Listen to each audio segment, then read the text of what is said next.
საღამოშიდობისა ეს არის ღამის მთავარი მე ეკაკვესიტაძე ვარ. Როგორ შეიძლება 21 საუკუნეში მეტნაკლებად დემოკრატიული ქვეყანა თვალსა და ხელშუა ავტორიტარულად იქცეს?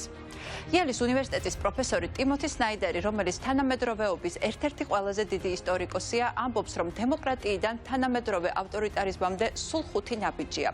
პირველი არის ის, რომ თანამედროვე ავტორიტარიზმში არჩევნები ფიქცია ხდება. ის ისე ეტაპობრივად უფასურდება, რომ ვეღარ ხვდები, როგორ იქცევა დემოკრატიის ეს უმნიშვნელოვანესი ნიშანსვეტი წმინდა წყლის ფორმალობად. მეორე, ეს არის კანონის უზენაესობის მორღვევა, რომლის ყველაზე დრამატული მომენტი სასამართლოს დამოუკიდებლობის დაკარგვაა. მესამე, ჟურნალისტების დევნა, ამისათვის არ არის აუცილებელი მათი ფიზიკური განადგურება ან ციხეში ჩასმა. ამისათვის ჟურნალისტების დაშინება საკმარისია და რაც მთავარია, თავისუფალ მედიასთან ყველაზე ეფექტური ბრძოლა ფეიქ ნიუსებით საინფორმაციო სივრცის ამოვსებაა. მეოთხე, კრიზისების შექმნა, რომელსაც თანამედროვე ავტორიტარი მმართველები საკუთარი ძალაუფლების განსამტკიცებლად იყენებენ. მეხუთე და ყველაზე მთავარი, რასაც პროფესორი სნაიდერი გამოყოფს, განსხვავებით მე-20 საუკუნის პირველ ნახევარში ჩამოყალიბებული ავტორიტარული რეჟიმებისაგან, ფაშიზმისა და კომუნიზმისაგან, თანამედროვე ავტორიტარიზმს არ აქვს იდეა. მას არ საითკენ მივყავართ. მისი მთავარი მახასიათებელია, რომ ადამიანებს რწმენა დაუკარგოს ფაქტების მიმართ. აფიქრებინოს, რომ არ არსებობს სიმართლე, რომ ყველაფერი ინტერპრეტაციის საგანია და ასე ქმნის ის ქაოსს, გაურკვევლობასა და დეზორიენტაციას ამ მომრჩეველში. იდეის არარსებობით შექმნილი სიცარიელის ამოვსებას კი შეთხსული ისტორიებით ახერხებს, რომელიც ძირითადად მტრის ხატს ეფუძნება. მოდით ვნახოთ, რა ხდება ამ მხრივ საქართველოში. პირველი პუნქტი, არჩევნები.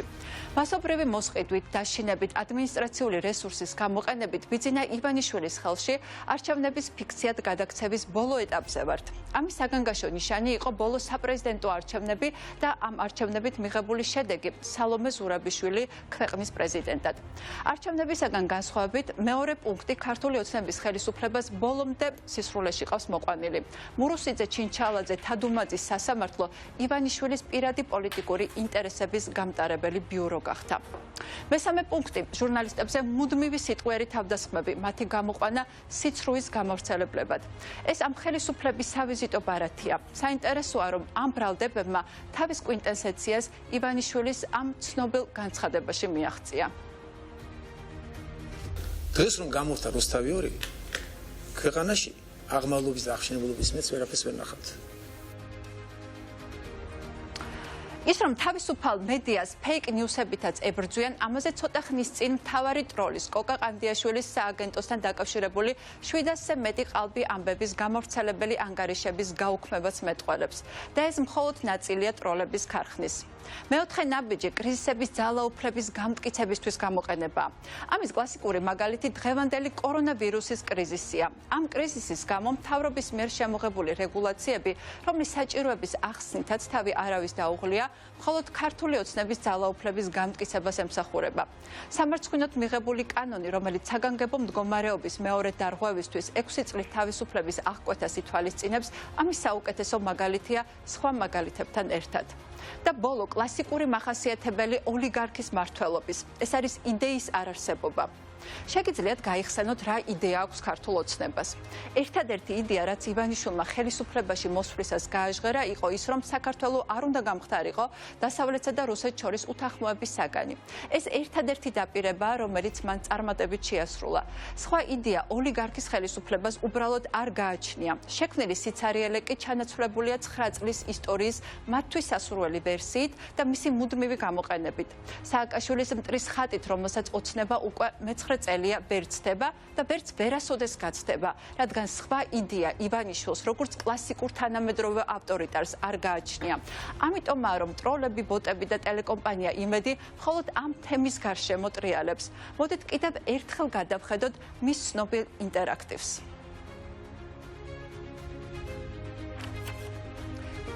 არის თუ არა სტრასბურგის გადაწყვეტილება ნაცმოძრაობის მორიგი პოლიტიკური განაჩენი, სპეკულირებს თუ არა ნაცმოძრაობა ქართველების უცხოეთიდან დაბრუნების თემით. ბიძინა ივანიშვილის ქველმოქმედების კრიტიკა არის ქვეყნის მტრობა თუ დემოკრატიული პროცესი. ახსენს თუ არა ვირუსის პანდემია პოლიტიკურ ლუსტრაციას. კორონასთან ქვეყნის ბრძოლაში რა პოზიცია უკავია ნაცმოძრაობას, კონსტრუქტიული თუ ჩასაფრებული.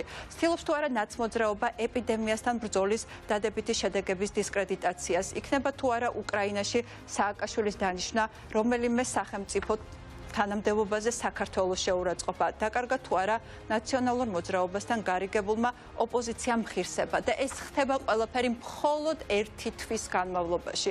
ყველა ეს ინტერაქტივი, რომელიც ახლა ჩვენ ჩამოვთვალეთ, მხოლოდ ერთი თვის განმავლობაში გავიდა ეთერში და ეს ამ კრიზისის ფონზეც კი ყველაფერი ტრიალებს ნაციონალური მოძრაობის გარშემო. კიდევ ერთი კლასიკური მაგალითი, რომელიც ალბათ თავად ტიმოთი სნაიდერსაც გამოადგებოდა, როდესაც ის თანამედროვე ავტორიტარიზმის ყველაზე ნათელ მახასიათებელზე ლაპარაკობს, ფაქტებისა და სიმართლის უარყოფაზე. ეს არის ის, რაც ახლა 8 მარტის შეთანხმებაზე ხდება.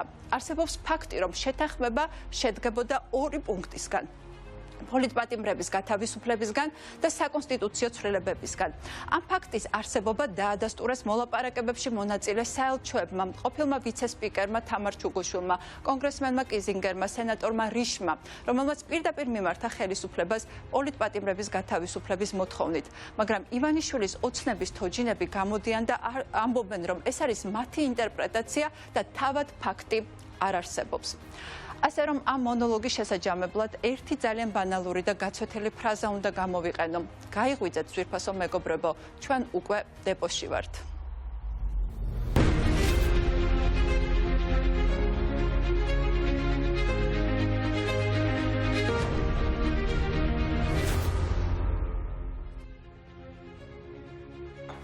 და მე ჩემს სტუმრებთან ერთად ვრუნდები პირდაპირ ეთერში. დღეს ჩვენ ძალიან საინტერესო სტუმრები გვეყოლებიან. ესენი არის დავით პაიჭაძე, გია ჭანტურია, ესე დიდი ხნის კოლეგები ჩემი, ჯერ კიდევ პირველი მთელი საზმაუწყებლობა, გია იყო საზოგადოებრივი მაუწყებლის ყოფილი დირექტორი. ასევე დავით აგუბარდია ჩაგვერთვება, ტელეკომპანია კავკასიის დამფუძნებელი, გია ნოდია, ილიას სახელმწიფო უნივერსიტეტის პროფესორი, გიგა ბედინეიშვილი, თავისუფალი უნივერსიტეტის ბიზნეს სკოლის დეკანი, ნინო ევგენიძე, ეკონომიკური პოლიტიკის კვლევის ცენტრის დირექტორი და ასევე ვატო ლეჟავა, თავისუფალი და აგრარული უნივერსიტეტის რექტორი. ჩვენ მათთან ერთად უკვე ეკონომიკაზე და დაწესებული შეზღუდვების რაციონალურობაზე ვილაპარაკებთ და იმაზე, თუ ასეთი შეზღუდვების პირობებში რა ეშველება ქართულ ეკონომიკას და ისინი როგორ ხედავენ ამ ეკონომიკის განვითარების პოტენციალს იმ შემთხვევაში, თუ ხელისუფლებამ არარაციონალური შეზღუდვები ისევ გააგრძელა. მანამდე კი ცოტა პოლიტიკაზეც ვილაპარაკოთ, ამასაც აუცილებლად ვისაუბრებ ჩვენ სტუმრებთან ერთად. ჩემი მოგესალმებით პირველ რიგში, ძალიან მიხარია, რომ ჩემთან ერთად ხართ სტუდიაში. და მე მინდა გკითხოთ, მართლად, მე ხა სნაიდერ მოვიყვანე იმის დასამტკიცებლად, რომ საქართველოში ჩვენ გვაქვს თანამედროვე ავტორიტარიზმი, იმიტომ რომ ავტორიტარიზმი, რომელსაც ჩვენ ვიცნობდით ისტორიის განმავლობაში, ესეთი ავტორიტარიზმი აღარ დაბრუნდება. რაც მთავარი ავტორიტარიზმი იდეით. ჩვენ გვაქვს დღეს თანამედროვე უიდეო ავტორიტარიზმი და გვაქვს ხო, რბილი არ არის, ეს არის სხვანაირი ავტორიტარიზმი, რბილი იქნება თუ ხო, კი ბატონო. ამიტომ აი დღევანდელი სიტუაცია გია როგორ შეგიძლია შეაფასო და ამ სიტუაციაში ეს საგანგებო მდგომარეობა და ეს კრიზისი ხელისუფლების სასარგებლოდ როგორ მოქმედებს, რომ ძალაუფლება განიმტკიცოს მან. ხო, ახლა შეფასება მთლიან სიტუაციისა და რთული იქნება ესე უცებ, მაგრამ რაც შეეხება იმ ქმედების, რომლებიც ამ ბოლო პერიოდში გაკეთდა, რომ აშკარად, რა ვიცი, იგრძნობოდა ის, რომ ხელისუფლებამ ესეთი ქონდა, რომ გაგვიმართ ბესულზე მოგვის, რომ ეგეთი განწყობა, რა თქმა უნდა, მე ყოველ შემთხვევაში შევატყვე ეს და ეს რა თქმა უნდა იყო.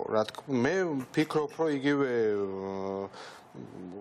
კომენდანტის საათის თემა არის ძალიან სასაცილო არ არის, მაგრამ აი აბსოლუტურად გაუგებარია და კიდე აი ეს 10 დღიანი პერიოდი იყო საოცარი, ყველაზე უფრო მეტად არ შემიძლია ეს ემოციურად დაუმალო, როდესაც მანქანაში ესე იგი მანქანებით სიარული აკრძალული იყო, მაგრამ მოტოციკლით სიარული შეიძლებოდა 2 ადამიანს ევლო და მთელი ქალაქი ამ მოპედებით ჩახუტებული 2 ადამიანი დადიოდა, რაც ეთქობა არანაირ დისკომფორტს როგორც არ იმას გზნობდა ამაზე ხელისუფლება და ეტყობა არ გადადის მოტოციკლებზე არ გადადის დაავადება და რატო არ შეიძლება თუნდაც ეთქვათ რომ მარტო იარეთ მანქანით საერთოდ უკანულავინ არ ჩასვამთ ხო აი ეს ხო შესაძლებელი იყო რომ რითი იყო მოპედზე ორი კაცი უფრო უსაუბრთ ხო ვიდრე თუნდაც მანქანით ერთი კაცი მაგრამ ჩვენ ხშირად ვამბობთ რომ აი უნიათოობა ეს რაღაც ისულელია არიციან მაგრამ მე უკვე ეჭვი მიშდება რომ ეს ცოტა მიზან მიმართული და წინასწარი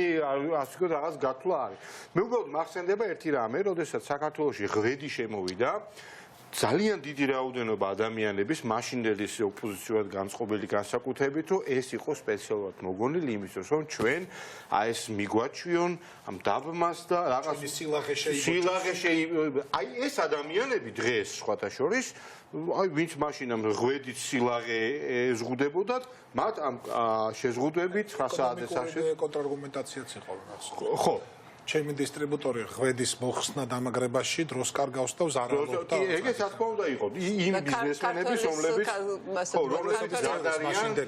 იმ ბიზნესმენების რომლებიც დღეს გამოვა და იტყვის რომ დიახ მართალია ეს ყველაფერი თქო უფრო მეტად შევზღუდეთ იტყვის. მაგრამ ნახეთ რა შეა საქმე აქ მე ცოტა განვახცო ბოდიში ცოტა იუმორისკენ წავიდა ეს ყველაფერი მაგრამ ნუ რაც არ უნდა იყოს ავტორიტარიზმი ნუ მე ამ ავტორიტარიზმზე მეცინება მაგრამ სიცილში აი ეს არის სიცილში აი ნახეთ კიდე ერთი ივანიშვილის სერიოზულად არახმაში ძალიან სერიოზული ვითარება მივიღეთ ქვეყანაში მე მაინც მგონია რა თქმა უნდა რომ არიან კონსულტანტები ვინ ძალიან კარგად მუშაობენ ამ თემაზე აი კიდე ერთ ვიტყვი ოპოზიციურად განწყობილი მოსახლეობა არის მოდით ესე ვთქვათ ხო აი ნაცებად და ქოცებად რატომღაც მე ამ პოლიტიკურს არ ვიძახი ხო მენტალურ ღირებულებებზეა ლაპარაკი ადამიანები რომლებიც კანონმორჩილი ხალხი და ადამიანები რომლებსაც აი მე მახსოვს ერთ-ერთი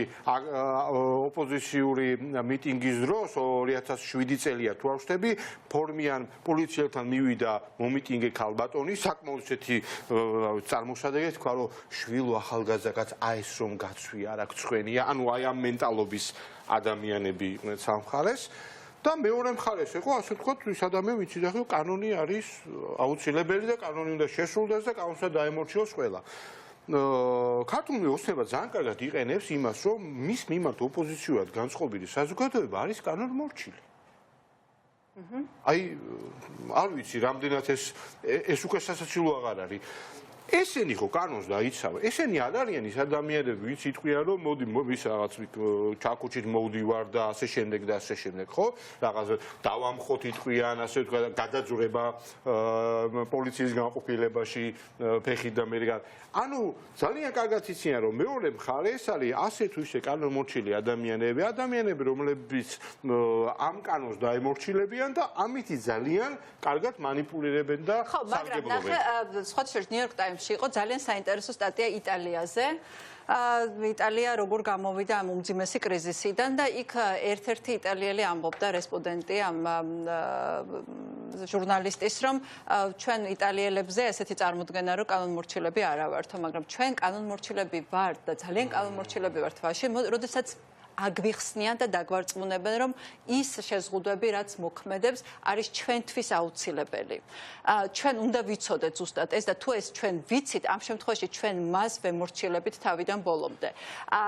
ნუ ეხა იქაც გამონაკლისები იქნება რასაკვირველია, მაგრამ მე იცი თქმა მინდა რომ შეზღუდვები რომელიც დაგვიწესეს, აი ეს კომენდანტის საათი რომელიც დღესაც მოქმედებს, მაშინ როდესაც თქვეს რომ აი უკვე რაღაცაერთ გაუმკლავდით იმ პრობლემას ყოველ შემთხვევაში ამ ეტაპზე ვირუს გაუმკლავდით ერთია დაინფიცირებული, უფრო ბევრად მეტი არის გამოჯამრთელებული და საერთოდ ტენდენცია მიდის ძალიან კარგია რომ ამ მიმართულებით და ეს არის უკიდურესად სასიხარულო. აი ამ პირობებში რატომ არის კომენდანტის საათი? უბრალოდ არც გვიხსნიან, რატომ არ შეიძლება მე ჩემ ორშვილთან, ჩემ ქმარშვილთან ერთად გავიდე მანქანით და ერთი ასე ვთქვათ, ერთი წასვლით წავიდეთ მაგალითად კახეთში და მეორე ბავშვისთვის უკან არ დავბრუნდე. აი სწორი ანეკდოტი რო არის, ხო, მოიფიქრე ამეთორე დაგვენგრა ოჯახიო, ერთ-ერთი კამათი მქონდა ერთ-ერთ ადამიანთან და ვეუბნებოდი რომ აი რატო არ შეიძლება რომ ჩემი მეუღლე იჯდეს ჩემს გვერდით და რატომ უნდა იჯდეს უკან და ვერ მიხსნიდა და ნუ მე თვითონ ავხსენი. და უთხარი რომ იქნები ხო ვეცადე ძალიან და რაღაც ახსნა მოუძებნე იმისი რომ იცით არის რომ ეს აკონტროლოს რომ ის მართლა არის შენი მეუღლე თუ არა ამაზე შეიძლება დიდი რესურსი დაეხარჯოს ხო ყველა უნდა აჩერო არკვიო არის თუ არა და ასე შემდეგ იქნება ამიტომ და აგაშენა ღმერთს მომისხა ხო ალბათ მაგიტო და აი მე დავუშვი და კომენტარზე საათი რა საჭიროა და აი საერთოდ ვერც მე ვერ პოულობ ახსნას ის რომ კრიმინალის შემცირდა ვითომ ბოდიში მაშინ ეს ხო არნიშნავს იმას რომ თუ კომენტარსად კრიმინალს ამცირებს ვირუსის გარეშე შეუძლია კომენდანტის საათი შემოიღო ხო ვაინოთ რა არის რა შეუშლით ხელს ამიტომ ეს არის ძალიან საშიში ჩემი ბოლო ახსნა რაც მოვისმინეთ იყო რომ აი სხვა შემთხვევაში წახვიდოდით მეგობრებთან ნათესავებთან და იქეიფებდითო მე მგონია ჩვენი კალმორჩილება გამოვლინდა კი ბატონო გამოვლინდა ნამდვილად და კალმორჩილები ვართ იმიტომ რომ რაციონალურად მოგოჩვენა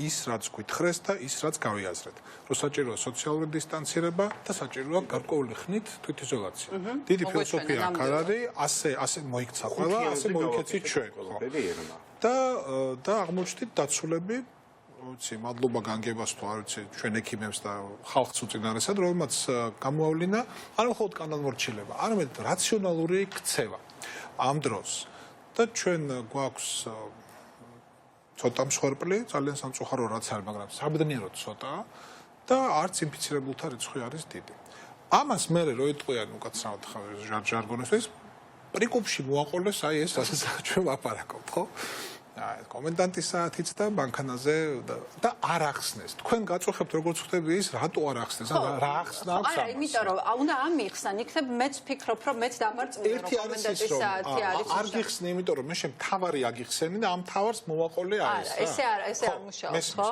ერთი ვარიანტი ეგ არის. მეორე ვარიანტი ის რომ ახსნიან შეიძლება იყოს ის რომ უბრალოდ ახსნა არა აქვს ამას რა აი ესე უნდათ ხო მაგას რატო კომენდანტის საათი თქვა 9-დან 6-მდე გახსოვთ ის რო არის რა ქვია გზაზე მიდის 2 მგელი რათა 2 მაშინ რამდენი რაღაცა შეიძლება ამ ლოგიკით მიღებული განცხადება ხო შეიძლება იყოს ის ლოგიკა რაც თქვენ თქვით გია და განსაკუთრებით დასაწყისში იყო ბევრი დარღვევა, ხო? იმიტომ რომ ადამიანები არ იცოდნენ ეს კანონი. ზოგი გვერდზე მოუჯდა მძღოლს და საერთოდ მადლობელია რომ მძღოლიც წინ დასვეს რა, ხო? აიზია. ზოგი გვერდზე მოუჯდა, ზოგი თქვა მეტნიის ხდნენ უკან და მოკეთ არცოდნის გამო ბევრი ადამიანი დაჯარიდა დასაწყისში. მე ამან იკლო. ანუ ერთი შეხედვით რაც გეჩვენება აბსურდულად, შეიძლება იყოს მოქალაქეებისგან ლეგალურად ფულის ამოღების საშუალება. და ამას ვერ განმარტავ, ამიტომ ვაკეთებ ხო ვერ იტყვი, ამიტომ არხსნი გადაწყვეტილებას რა.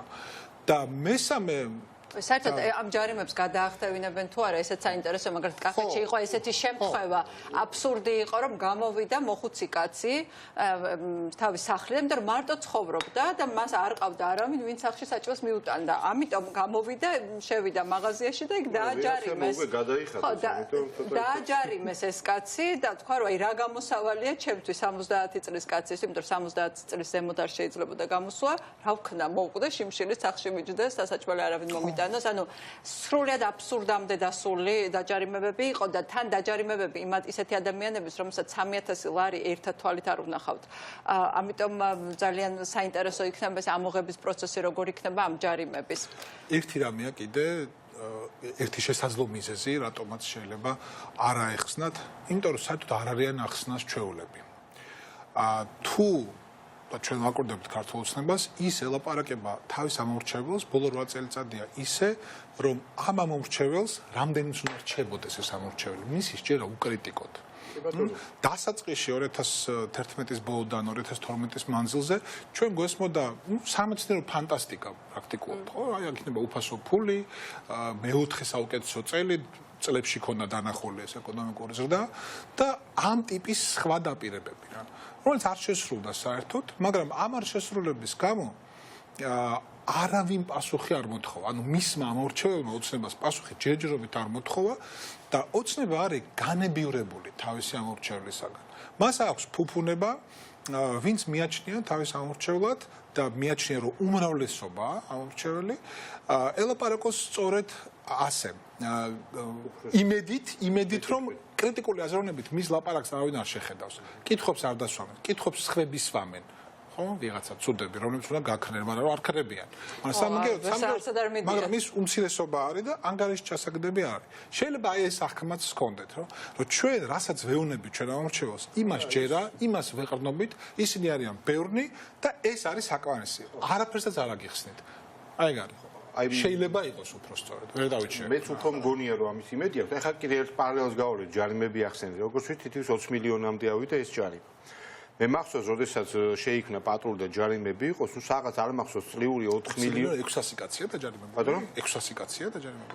როგორც ვიცი 15 15 მილიონს გაცდა როგორც ვიცი მე ეს თანხა ხო არ ვიცი 20-მდე ავიდოდა ალბათ არ ვიცი ხო ყოველ შემთხვევაში როდესაც პატრული შეიქმნა ჯარიმებით გაცილებით ნაკლები შემოდიოდა ვიდრე ის და ვინც მაშინ იძახდა რომ ეს ჯარიმები იმიტომ ჯარიმები იმიტომ არის რომ მაშინ პატრულის რომ ბიუჯეტი შეავსო იძახდა მაშინ ეხლა იგივეს არ იძახის აი ეს კატეგორია ხალხის სხვათა შორის ძალიან ისე არ მინდა გამომივიდეს მაგრამ გარკვეული ორგანიზაციები რო იყვნენ პიროვნებები არ მინდა ეხლა ჩამოთვალო ადამიანები რომლებიც ყელმოღერებული რაღაცებს ამტკიცებენ რომ ხალხო ზუსტად იგივე უარეს кейსებზე საერთოდ ხმას არ იღებენ ეს ცოტა რაღაც სხვა რაღაცაზეც მაფიქრებინებს რა მე უბრალოდ იცი კომფორტის აი წეგა სურათები ანახე ამ გამოკითხვის მე ხამ იმ ჟურნალისტების გარკვეულ ნაწილს ვიცნობ და რაღაც ურთიერთობას ვქონია მათთან.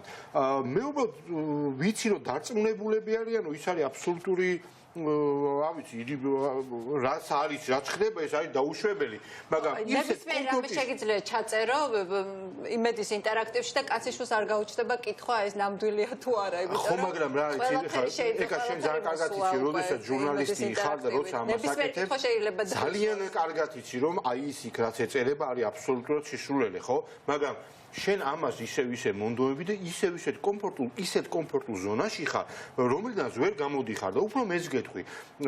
მე რო აი ესე საზოგადოებრივ მაუწყებელში მე ერთად ვიმუშავეთ და კი კამათებიც გქონია და ბევრი რაღაცას ეს. თუმცა, ხო, მაგრამ ვერ გავიხსენებ იმას და მე მგონი თქვენ დამეთან ხმები თუ რაღაც შემიხინა რაღაც ესეთი ქმედება უბრალოდ არ ყოფილა არასოდეს, ხო და ნამდვილად არ ვთქვა. ინტერაქტივი ძალიან კარგად იცით როგორც კეთდებოდა რანაირად კეთდებოდა. სხვა რაღაცაზე ლაპარაკი.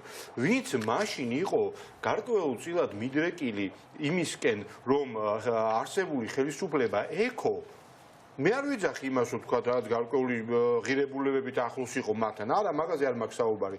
დღეს იმ ჟურნალისტებს ხედავ გადაბარგებულებს სხვა ბანაკში და დღევანდელ ზუსტად იგივე შემართებით აქებენ დღევანდელი ხო, გასაგებია, იმიტომ რომ სახურება ხალხის ანუ ან ემსახურები იდეას და ღირებულებებს, ან ემსახურები კონკრეტულ ადამიანებს და ასე პოლიტიკოსები, ჟურნალისტები და სხვა პროფესიის ადამიანები ასე შეგვიძლია დავყოთ, მაგრამ ხო, პოლიტიკაზეც ვილაპარაკოთ. ვიტყვი ერთ პატარა ფრაზას, როდესაც თქვა მე სულ ვიმეორებ ამას, პირველად როცა ბრიტანეთში ვიყავი და BBC-ს ერთ-ერთ პროდიუსერს ვესაუბრებოდი და რო უთხარი რომ აი რამდენად აი თქვენთან რა კაია როცა პოლიტიკოსები არ ცდილობენ რომ ვინმე ჟურნალისტები თავის ესე ვთქვათ ჯიბეში ყავდეთ და თქვა რომ არ დაიჯერო ყველა პოლიტიკოსი ოცნებობს რომ ვინმე ჟურნალისტი ჯიბეში ყავდეს უბრალოდ ბრიტანეთში რთულია მოძებნა ისეთი ჟურნალისტი ვისაც ჯიბეში ჩაისვამ საქართველოში ამის მოძებნა არ არის რთული მე მინდა ეს მონოლოგიც იმიტომ მქონდა გადაცემის დასაწყისში რომ ეს ამბავიც ეხლა რაც ხდება ეს შეზღუდვები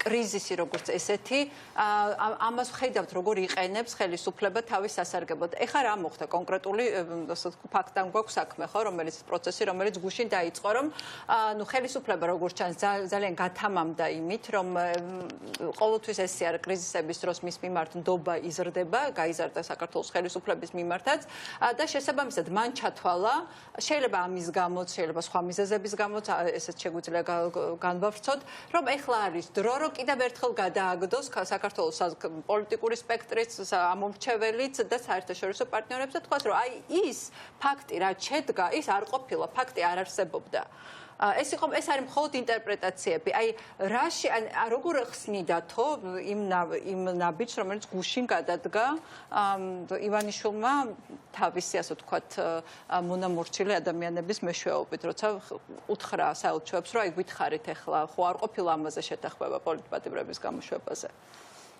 ნუ დავიწყოთ ემით, რომ ეს არის არ ვამბობ თლად სერიოზულად, მისი ქცევითი ინერციაა.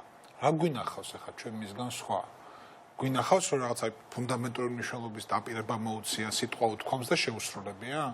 არ გვინახავს, ხო? ვერ გავიხსენებთ ამას.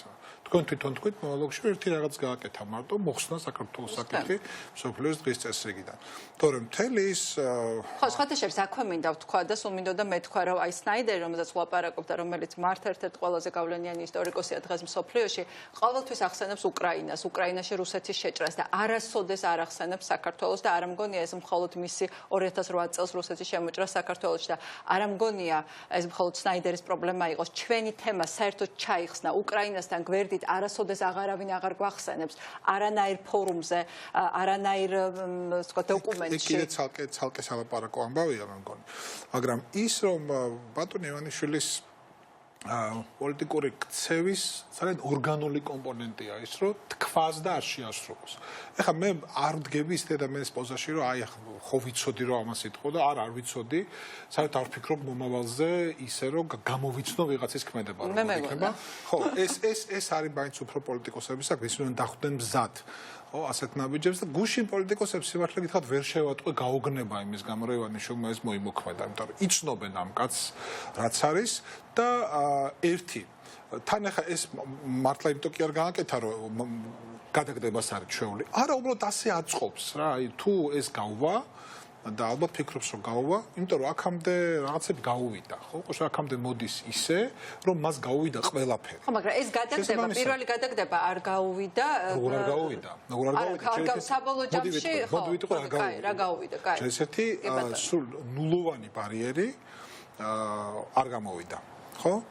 და მთლიან პროპორციული არჩევნებიც არ გამოვიდა, რაც არ უნდოდა, ის არც მოხდა. მოხდა მერე კომპრომისულ ვარიანტზე შეთანხმება, რომელიც ამ წუთას ითვლება რომ თითქმის გადაგდებული ვარიანტის ამბავია ეგეც. ესე რომ გაზდის და აკეთებს რა.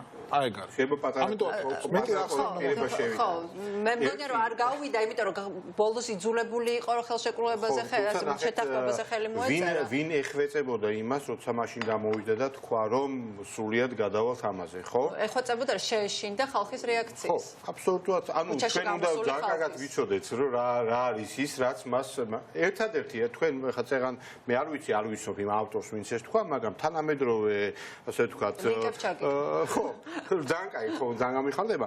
სხვა რაღაცაზე მაქვს საუბარი, ნახეთ. მინდა ვთქვა ეგეთი რაღაც, ვიდეო ავტორიტარიზმზე ვსაუბრობთ.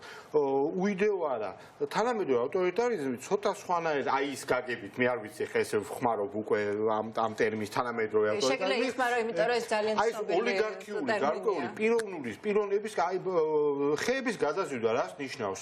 არაფერი სხვა მე არ მაინტერესებს. იდეა არ აქვს სახელმწიფოს რა უნდა ეს წინასწარ ეს გათვლილია ფსიქოლოგიურად დაგვანახოს რომ ნახეთ რა ვაკეთებ თუ არ არის ამას დიდი მნიშვნელობა ამ წუთში არ აქვს. თავარის ის არის რომ როცა არის ვირუსი, როცა ხალხი სახშია ჩაკეტილი, როცა ადამიანები უბრალოდ ფიქრობენ რომ ხვალ რა ჭამონ, უბრალოდ ადამიანი ისევ თავის პარკს იწყობს და ამას აკეთებს ღიად და ყველას დასანახად ამ ყველაფერს. მისი მთავარი ამოცანა არის მხოლოდ და მხოლოდ საკუთარი კომფორტი და მე ხა როგორ გითხრათ ჩვეულებრივი ინსტინქტი არის ადამიანი რომელმაც სადღაც რუსეთში ფული ვიშოვე, ხო, რაღაც მეთოდებით, არ ვიცი როგორიც, რაღაც საშინელი მეთოდებით და პირველი რაც მინდა ის რომ სადღაც მშვიდად, აი როგორ ვთქვა, ბანკის მძარცველის ჩვეულებრივი ინსტინქტია, ფული რო მოიპარავს, პირველი ეძებს სახს, სადაც ძალიან მშვიდად და წყნარად დაალაგებს ამას და არავინ არ შეაწუხებს. ამაში გაიქცევა.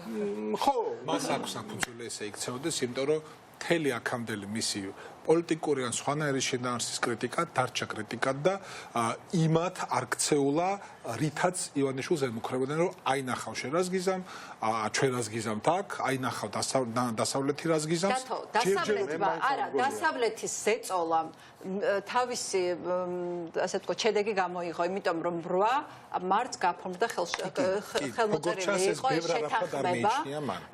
ეს იყო ზეწოლა იმ სენატორის, რომელმაც დღეს დილით დილით უკვე დაგვახოთრა თავისი ასე ვთქვათ ტვიტერზე განცხადება და ეს იყო ის სენატორი, რომელმაც შემოუთვალა, რომ თუ არ მოიქცეოდა კარგად, მას აუცილებლად შეექმნებოდა პრობლემები მის ფინანსებს და ის მოხდებოდა სანქციების ქვეშ და ამიტომაც იყო, რომ სწორედ მან ეს გადაწყვეტილება მიიღო. სანამ მისი პირად კონფორტი არ დაველოდოთ რიშის გამოჩენას, როგორ გამოეხმაურებიან, დღეს ვერ ვნახეთ ხო ჩვენ ესა. ვერ ვნახეთ ყობახიძე და თალაკვაძე, ხო? ბოლო წუთამდე მივდივართ. ბოლო წუთში რას იზამ? აი ისევ ძალიან მარტივად რომ ვთქვათ, აი ისევ იქცევა. აი ცუდი მევალე, ხო იცით როგორია? ცუდი მოვალე რო მევალე და რო თხოვ ფულს და კი აი მოდიო გზაში მომაკ ჩაგირისხა 2 წუთში. ხო და შენ იმედს გაძლევს, მე გადაგაგზავნა და შენს ბოლომდე არ ეშვები.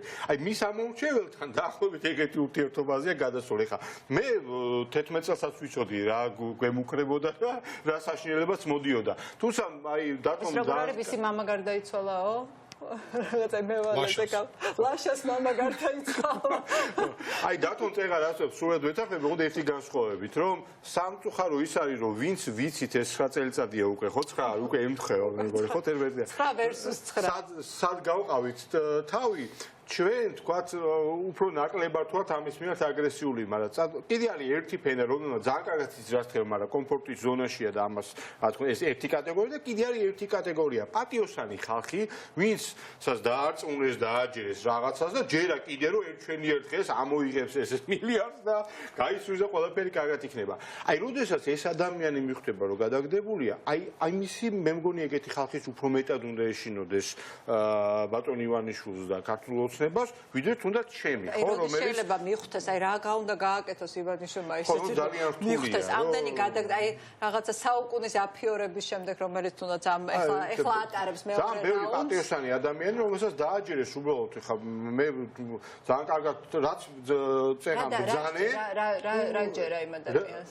რაც წერან ბრძანე ის ხომ იმ 9 წელიწადიც იგივე კეთდებოდა, არ თქვა რომ არ კეთდებოდა. კი, სხვადასხვა მასშტაბით შეიძლება, მაგრამ იგივე თუნდაც იგივე ეხლა ტროლები არიან და სოციალურ ქსელში დაახლოებით გავში იყო იგივე ასავალ-დასავლები და ასე შემდეგ, რომელიც ყოველ მეორეს ეკავა, ხო ხელში.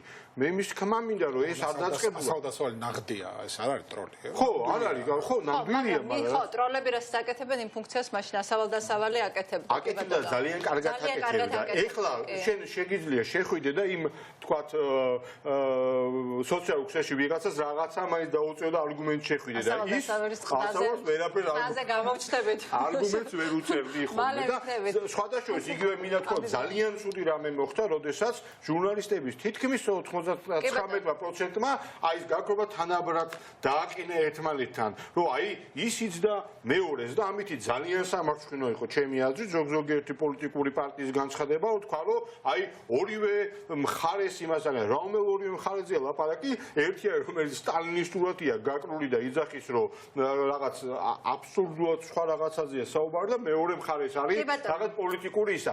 მე ვფიქრობ დათო აკუბარდია გველოდება და მას შეგვიძლია. ოღონდ ერთი სანამ დათოს მინდა სათოს ჩავრთავთ, მანამდე მე მგონი გუშინ არგონავტებზე, ანუ ისტორიაც გააყალბეს ბოლოს ეს თქვას რომ არგონავტების სამშობლო ვართო გახარიამ თქვა და მე მგონი გადასაფარად თქვა ირაკლი კობახიძის და თალაკვაძის თუ მართლა ეს წამოწრობა იყო. მათი არცოდნა არ არის გასაკვირი, ესეთ ჩვეულებრივი ამბავი არის რა. ხო, რო ეთქვა რომ არგონავტები საერთოდ ხსენებინა და არ ვიცი რაცა სხვა ეთქვა მედე აიეტი ხო აფსირტე ხო ნუ აი ცოდნიან კაც ვიტყოდით და ეხლა განსაკუთრებული აფრე არ მომხდარა რა გოზახელ და ოღონდ ის რო არ იცის ეს არის განსაკუთრებული ილია ჭავჭავაძე ილიადასთან რო არ იყო დაკავშირებული და ილიადას ყანა ვარ და თქვა ეგეც ცოტა არის კი ბატონო დათო აკუბარდია შემოგვიერთება დათო მოგესალმებით ძალიან დიდი მადლობა რომ ხარ ჩვენთან ერთად, ძალიან მიხარია. თქვენ როგორ გძნობთ თავს პირველ რიგში? მადლობთ, თქვენ როგორ დანდებით? ჩვენც არ აგვიშავს, ასე თუ ეხლა ვჯელობთ იმაზე, რამდენად გონივრული შეზღუდვები დაგვიწესა ხელისუფლებამ. გარკვეული გარა, კოლოსალური შეზღუდვები არის და მართლა დრაკონული შეზღუდვებიც შეიძლება რომ უწოდო. მე პირადად ძალიან არ მომწონს ის, რაც ხდება ეს აბსოლუტურად საქართველოს ვეძახი ამ ეპოქაზე. ყველანაირი შეზღუდვები არის. მე არაერთგზის მისაუბრია და აი სისტემატურად ვახსენებ ამათ, რომ ის რაც მიიღეს კანონი ამ საგანგებო მდგომარეობასთან დაკავშირებით დრაკონული არის, უნდა დაეწერათ, ან უნდა შეევსოთ იმ რაც იმაში პრეზიდენტმა რომ დააწესა. უნდა ყოფილიყო ელემენტარულად სიტუაცია, საგანგებო სიტუაცია და სხვა შორის ბალტიისპირეთის სამივე ქვეყანამ ეს გააუქმა ეს გადაწყვეტილება და საგანგებო სიტუაციაც კი თვლიან რომ ზედმეტი არის და ჩვენთან აბსოლუტური ის არის. აი მე თუ მკითხავ შეზღუდვებია ყველა ნაბიჯზე და აი თუნდაც ის რომ ავტობუსები არ მუშაობს, საზოგადოებრივი ტრანსპორტი პარალიზებული არის. 450,000 კაცი დადის ფეხით დღეს საქართველოში, თბილისში და ეს საშინელებაა. სხვა შორის რაიონებს შორისაც საავტომობილო ტრანსპორტის აკრძალვა არითმებული სპორტ საზოგადოებრივი ტრანსპორტი აი მატარებლებიც არ მუშაობს და ეს კოლოსალურ შეზღუდვებს იწვევს. არ არის სწორი, იცით, ახლა დღეს მოვისმინე რომ 4,000 ეს ყოფილა თბილისში სილამაზის სალონი. ეს კოლოსალური შეზღუდვებია, აი ფუნდამენტალურ უფლებებს ეხებიან უკვე. ან თუნდაც ის რომ ახლა გაზაფხულია და 20 გრადუსზე მეტი არის და პენსიონერებს უფლება არ აქვს წავიდნენ სოფლებში. ძალიან დიდი შეზღუდვებია და აი ვინმე მაგვიხსნა ეს შეზღუდვები, ვინმე მაგვიხსნა ამაზე ვლაპარაკობთ, რომ ეს შეზღუდვები რატომ რჩება, კომენდანტის საათი რატო რჩება, რატო ვერ მიდიან ეს ადამიანები, ხო, რატო არიან თბილისში, ბინებში ჩაკეტილები და რატო არ შეუძლიათ სოფელში წავიდნენ ქალაქგარეთ. აი ვინმე აგვიხსნათ, რატო არ გვიხსნიან დათო? და გიქრათ, იცით, მე ამ იმას რაღაც საკოორდინაციო საბჭოს გეკაჩეპეს ვეძახი. აბსოლუტური უვარგისი და უმაქნისი კანტორა იყო. 90-იან წლებში იგივე არის. არცერთ განმარტებას არ იძლევიან, ალბათ თქვენ ახლა საქმეს შეხედული ხართ, მით უმეტეს თქვენი სტუმრებიც ჩემსავით ალბათ ყველა არც უყურებთ. მერკელი გამოდის ტიტყვის ყოველ დღე. ჯონსონზე აღარ საუბრობდა, ამერიკის პრეზიდენტზე აღარ საუბრობს. საათობით უმარტავენ ხალხს და ყველა ბოდის უხდის. თქვენ მოგისმენიათ ბოდიში ამათგან? მთელი მთავრობა არის შეკრებილი და არც ერთი განმარტებას არ იძლევა. აი რატო არ შეიძლება რომ ჩაერთოს ავტობუსი, რატომ უნდა იყოს სამი კაცი მარტო მანქანაში. აი გაუგონარი შევიწროება და ფუნდამენტალურ უფლებებს გვირღვევენ. ანტიკონსტიტუციურია მათი ქმედება. მით უმეტეს დაიფიცეს მაშინ ერთ თვეში ესე ვთქვათ, ერთ თვე გაგრძელდება ეს საგანგებო მდგომარეობა. უკვე მეორე თვეს პირდებიან აგე და შეიძლება ივნისამდე გაგრძელდეს. არასწორია. მე აი გულწრფელად გეუბნებით ეს აი შევეგუე და რატომ გვიბედავენ ამას? აი ეს არის აქ მთავარი კითხვა, რატომ გვიბედავენ ამას? აი გუშინ ზურა ჯაფარიძე ამ ეთერში ლაპარაკობდა რომ ჩვენ უნდა რაღაც ანუ პერფორმანსი, ეპატაჟი, არ ვიცი, რაღაცით უნდა ვაგრძნობინოთ ამ ხელისუფლებას, რომ არ ვეთანხმებით, რომ ვაპროტესტებთ მათ აი ასეთ დამოკიდებულებას პირველ რიგში, რომ არაფერს არ გვიხსნიან. და პატივს არ გვცემენ და არაფრად არ გვაგდებენ საბოლოო ჯამში ეს ამას ნიშნავს. ეკა გეთანხმებით, უნდა იყოს ახსნა განმარტება, რომელიმე მინისტრი მაინც უნდა გამოვიდეს და უნდა აგვიხსნას, რომ ეს დროებით და რაღაც პრობლემა გვა. ხო, აი ეს არის რა, რატომ არაფრად არ გვაგდებენ? ხო, აკეთი ეჭვი რა, ჩემ მოსაზრება მაქვს და თქვენ დავდავით. ხო, თქვი, მე საქმელი მე არ მაქვს. სამი არგუმენტი თქვი რატომაც არ გახსნია. პატარა ამბავს გავიხსენებ, ერთ-ერთი აჩვენების წინ რაღაცა ფოკუს ჯგუფებთან ჰქონდა ურთიერთობა და ერთ-ერთი ასე ვთქვათ შესაძლო წინასაარჩევნო რაღაც ისეთი იყო, რომ შეზღუდულიყო მანქანები სხვადასხვა ასე ვთქვათ თანამდებობის პირებისთვის, რომ ყოველდღე მართლა მაღალ თანამდებობისთვის და ვთქვათ ეს მე მანქანები არ ყოფილა. როდესაც ფოკუს ჯგუფში იყო ასე ვთქვათ ოპოზიციურად განწყობილი ასე ვთქვათ ამომრჩეველი ყველას მოეწონა ეს ვაუ რა კაია მაგარია ბარა და როცა იყო პროსამთავრობო ასე ვთქვათ ხახლა ბოგოჯობს ჩესო არა ეს უნდა იყოს ეს ეხლა ხან 2018 რომ არა უნდა იყოს თქვენს რომ ეს აუცილებელია ნახეთ მე მახსენდება ხოლმე აი კომუნისტების დროს იყო ეგეთი ურთიერთობა იცი უფროსო თანამდებობის კაცი ვიღაცა იყო უფროსი. საქართველოში მაგალითად ვიღაცა ნორვეგიაში ვიღაც პრემიერ-მინისტრი დადის ვთქვათ ველოსიპედით, ამას აი დასცინის გარკვეული ნაწილი, რომ პრემიერ-მინისტრი ველოსიპედით დადის, ესე იგი სულელია, იდიოტია. აი მე ჩამოყალიბდა ეს ურთიერთობა, რაც დავითმა თქვა, გარკვეული ესე იგი მათ ამომრჩევსა და მათ შორის ეს უფროსის და აი იმის ურთიერთობა და ძალიან კომფორტულად ერთმა არ თული საჭიროც რომ მას უცხოს, იმიტომ იმისთვის ეს არის უმფროსი. აი ვიღაცა აი თავუნდაბლო კოსტუმიაცია მანქანით დადის, ის ხო არ არის 24 დადის, ნუ ეხა უკვე Toyota-ში დადის, მაგრამ რა მნიშვნელობა და ის რომ მე თვლი რომ ესე არ არის, ეს ნუ არაფერს არ ნიშნავს ხო, მაგრამ ჩვენ ხო ეხა Facebook-ზე ხო ბევრი იწერება, რომ აი გავაკეთოთ რაღაც, რომ ამ ხელისუფლებამ გაიგოს, რომ ჩვენ ამას ვაპროტესტებთ. იცი რა კარგად, თუ შენ ამას აპროტესტებ, მაგრამ ხო, აი რა კითხვა. ფიქრობდი ამ გადაცემის დღის წესრიგზე, მაგრამ არა კონკრეტულად ამ პუნქტზე, რაც ახლა თქვენ ლაპარაკობთ. სნაიდერს უტრიალებდა, ჩემი ფიქრით, მე არ წამიკითხავს მისი ეს აღწერა და არგუმენტაცია ავტორიტარიზმის ხასიათებლების და კი არ გწვით ახლა გულწრფელად მაინტერესებს რა.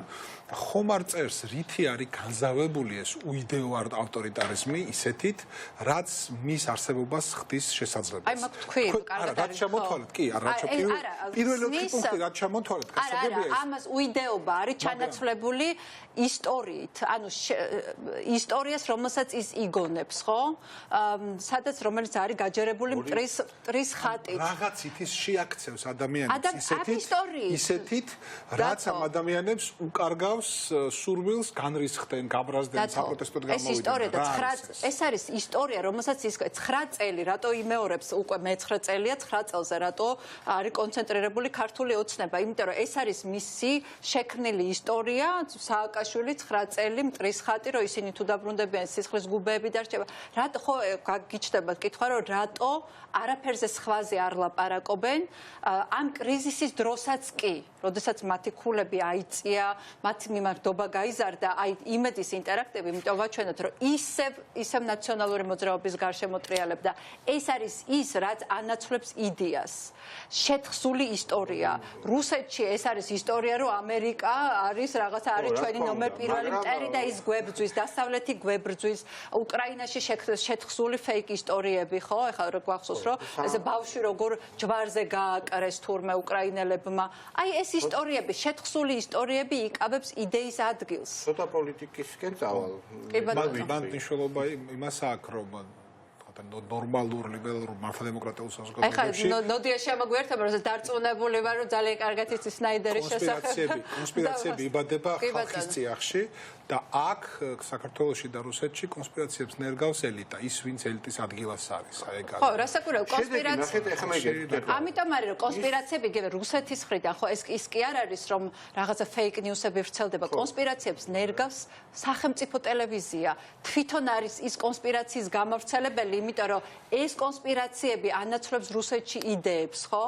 იდეა სახელმწიფო საით მიდის, ანუ ამაზე დგას პუტინის მართლობა და დათო აკუბარდიას თანაც დამთავრეთ კი მოკლედ და შემდეგ დათო ისე რომ ორი რამე იყო ბოლო წელიწადში, რომელიც ესე ორი იდეა იყო, რომელიც ნუ ლოზუნგი ამ იდეის, ერთი ეს იყო იმედი და მეორე იყო ოცნება და ნუ აი ეს იყო ყველაზე ისეთი მძიმე თემა არის რა, იოცნება და კონდეს იმედი, რომ ეს ოცნება ოდესმე ახდება და ამაში არის გარკვეული ნაწილი, სანამ რაღაცა უმრავლესობა, გარკვეული უმრავლესობა, დიდი ნაწილი მოსახლეობის მოქალაქეების აქ იქნება, ესე იქნება. თუმცა ერთ შემთხვევაში ამერიკა ახსენეთ იქ რუსეთში, ახლა ამერიკა როცა ამერიკით აშინებენ დანარჩენებს, ახლა წარმოიდგინეთ, რომ ვინმე ოპოზიციურად განწყობილ რუსულად თქვას, რომ მოდი ისიც რა ამერიკაზე უარი ვთქვათ, იმიტომ რომ სანამ ამერიკით აშინებენ ადამიანებს, მანამდე ჩვენ ვერ გამოვთ ამ მდგომარეობით. ეგეთი რაღაცა ხო არ მოხდება. ხო, არა, საქართველოში ეგეთი რაღაცა ხდება. იმიტომ რომ ოპოზიციური გარკვეული ნაწილები არიან, რომელიც გამოდიან და იძახიან, რომ აი რახან ნაციონალური მოძრაობა და მიშათი აშინებენ ხალხს, მოდი მიშათი ნაციონალური მოძრაობა ჩაიჩოჩოს და ჩვენ გავიმარჯვებთ. რაც არის ძალიან არასწორი, რომელიც ჩემი აზრით ყოველ შემთხვევაში ვფიქრობ, რომ ეს არის ძალიან მცდარი მოსაზრება, საკმაოდ ჭკვიანი ადამიანების ნათქვამი სისულელე მგონია ეს. ანუ მიშა გაქრება, ეს იქნება წინაპირობა. ეს არის სისულელი აბსოლუტური. ეს იგივეა, რომ რუსეთში ოპოზიციონერმა თქვას, რომ ამერიკა თუ არ გაქრა, ჩვენ რუსეთს არაფერი არ ეშველება და პუტინი ყოველთვის იქნება. გავიგებ, რის თქვაც გინდათ, კი ბატონო, ხო, გასაგებია.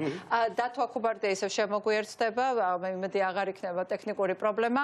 დათო, მოკლედ, ხო, იმაზე ვსაუბრობდით, რომ ეს შეზღუდვები, ანუ არაფრად არ გთვლის ხელისუფლება, რომ იმისათვის, რომ თუნდაც აგვიხსნას და იყენებს თუ არა ეს თავისი ამ შეზღუდვებს თავისი ძალაუფლების გასამტკიცებლად. აი თუნდაც ის რომ ყველა ხვდებით, პირველივე დღეს, როდესაც გამოაცხადეს საგანგებო მდგომარეობა, მაშინ იმ დღესაც თქვი, რომ ამას გამოიყენებს სათავისოდ, იყენებს, მაგრამ არ გამოსვლის, იცით, ეკად, აი, მაგათი ტრაგედიაც ეს არის, რომ ეყიდებიან ხალხს და არ არის რა პერსპექტიული მათი მხრიდან ესეთ საქციელი და ხალხი იჩაგრება, მე გოწფელად გეუბნებით, მე მომეწონა, გისმენდით ახლა გულისხმური და ყველაზე საინტერესო თემას თქვენ მოკიდეთ ხელი დღესა. ყველა მხრიდან ცდილობენ, იცით, რომ დავთქვნონ და არ დავიტკუნები.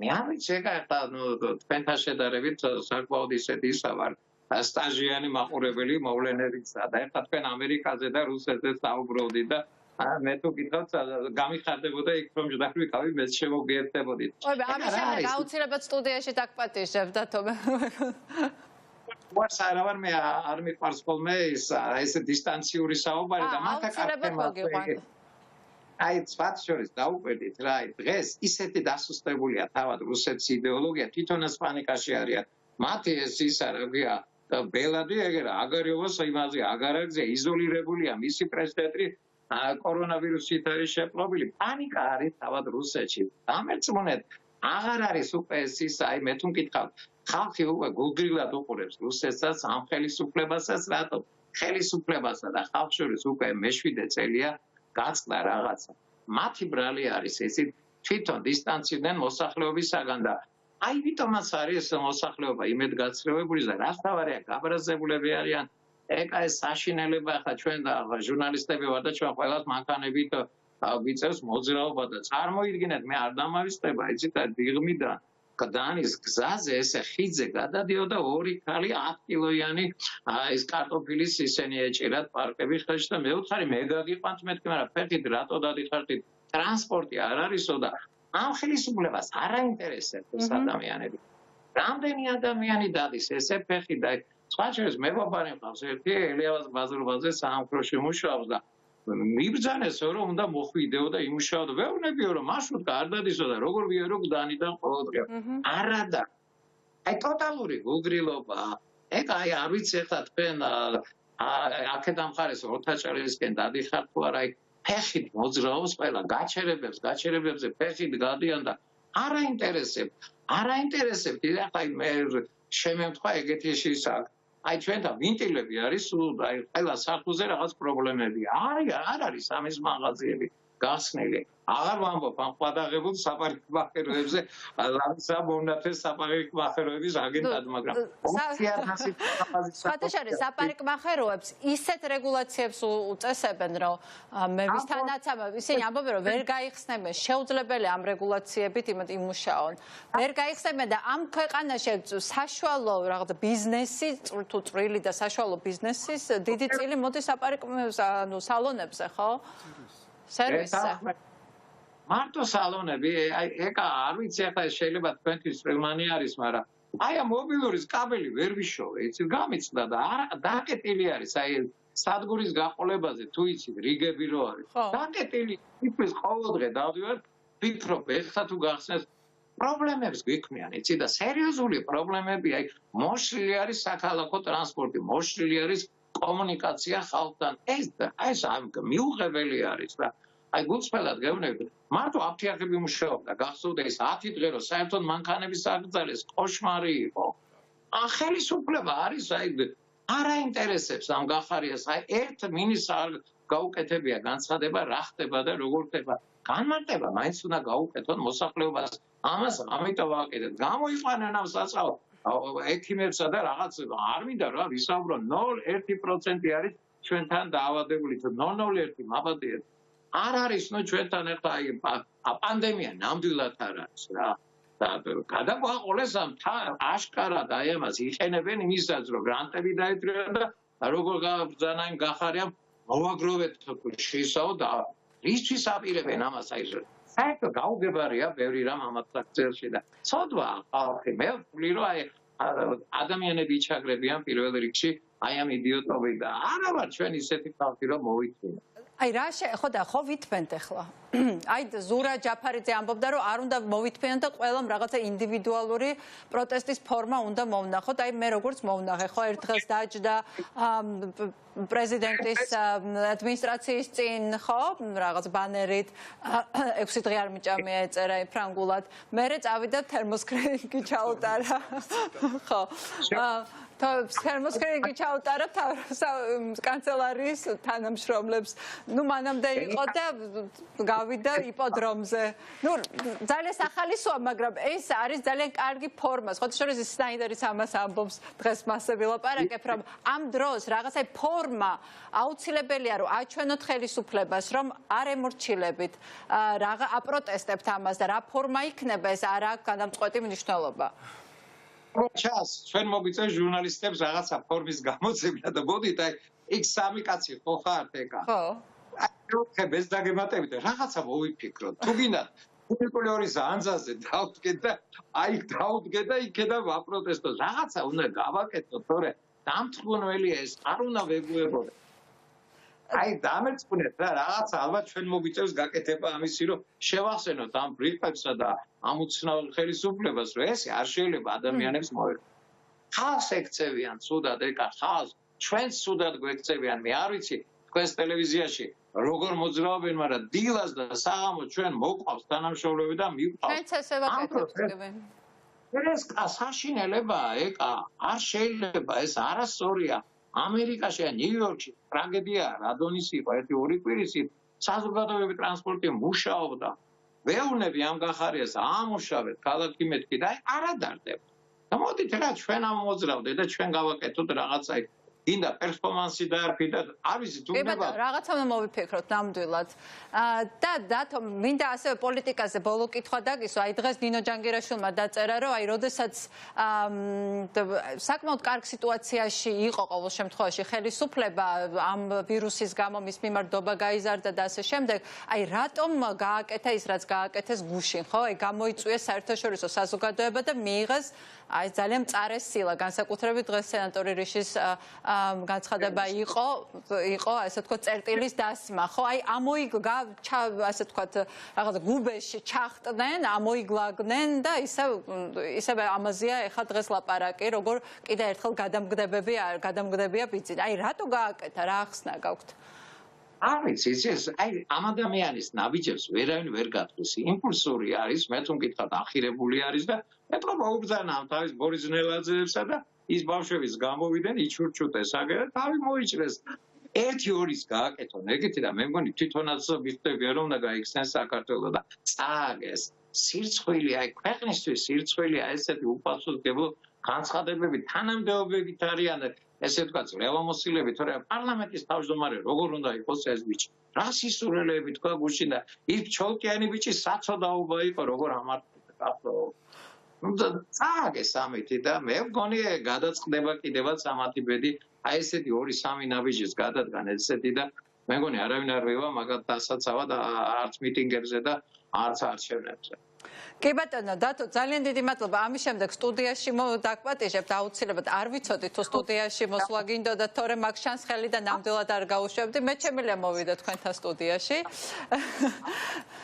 და მოვიფიქროთ რა შეგვიძლია გავაკეთოთ ინდივიდუალური პროტესტის კუთხით ხო ეს მართლა ძალიან მნიშვნელოვანია ძალიან დიდი მადლობა რომ იყავით ჩვენთან ერთად და არ გემშვიდობები ეს მომავალ შეხვედრამდე მადლობა კარგად ბრძანდებოდეთ რაც შეეხება შეიძლება ხო და თომახსენა და შევაჯამოთ და მე რეგიონებდეთ არ შემიძლია რომ არ გავიხსენო ხარ ვიცი ამდენ რუსული გამოთქმა არის ეგეთი ნაგლე სტაროე შასციო იტყვიან ხოლმე რა და აი ეს უტიფრობა და ეს არის მათი ერთ-ერთი ესეთი საკმაოდ ძლიერი რამე რომ აი ესე უტიფრად შეუძლიათ რაღაცაზე თეთრზე თქვან შავზე თქვან თეთრი და კიდე ერთხელ ვამბობ ის ხალხი ძალიან დიდი ბოდიში მათთან შეიძლება რაღაც შეურაცხყოფად მიიღონ მაგრამ ისინი ვისაც აი აბსოლუტურად ყოველგვარი პროტესტის გარეშე ყველაფერი ჯერათ მარტი, ეხლა აღფრთოვანებული, აი კიდევ ცოტა დაუჯერებელია მესმის, რომ თქვა რაღაც fake news იქნება, რომ სასწაული მოხდა, ბიძინა ივანიშვილი ხვალიდან 5 მილიარდს ჩადებს რაღაც საქართველოს განვითარებაში და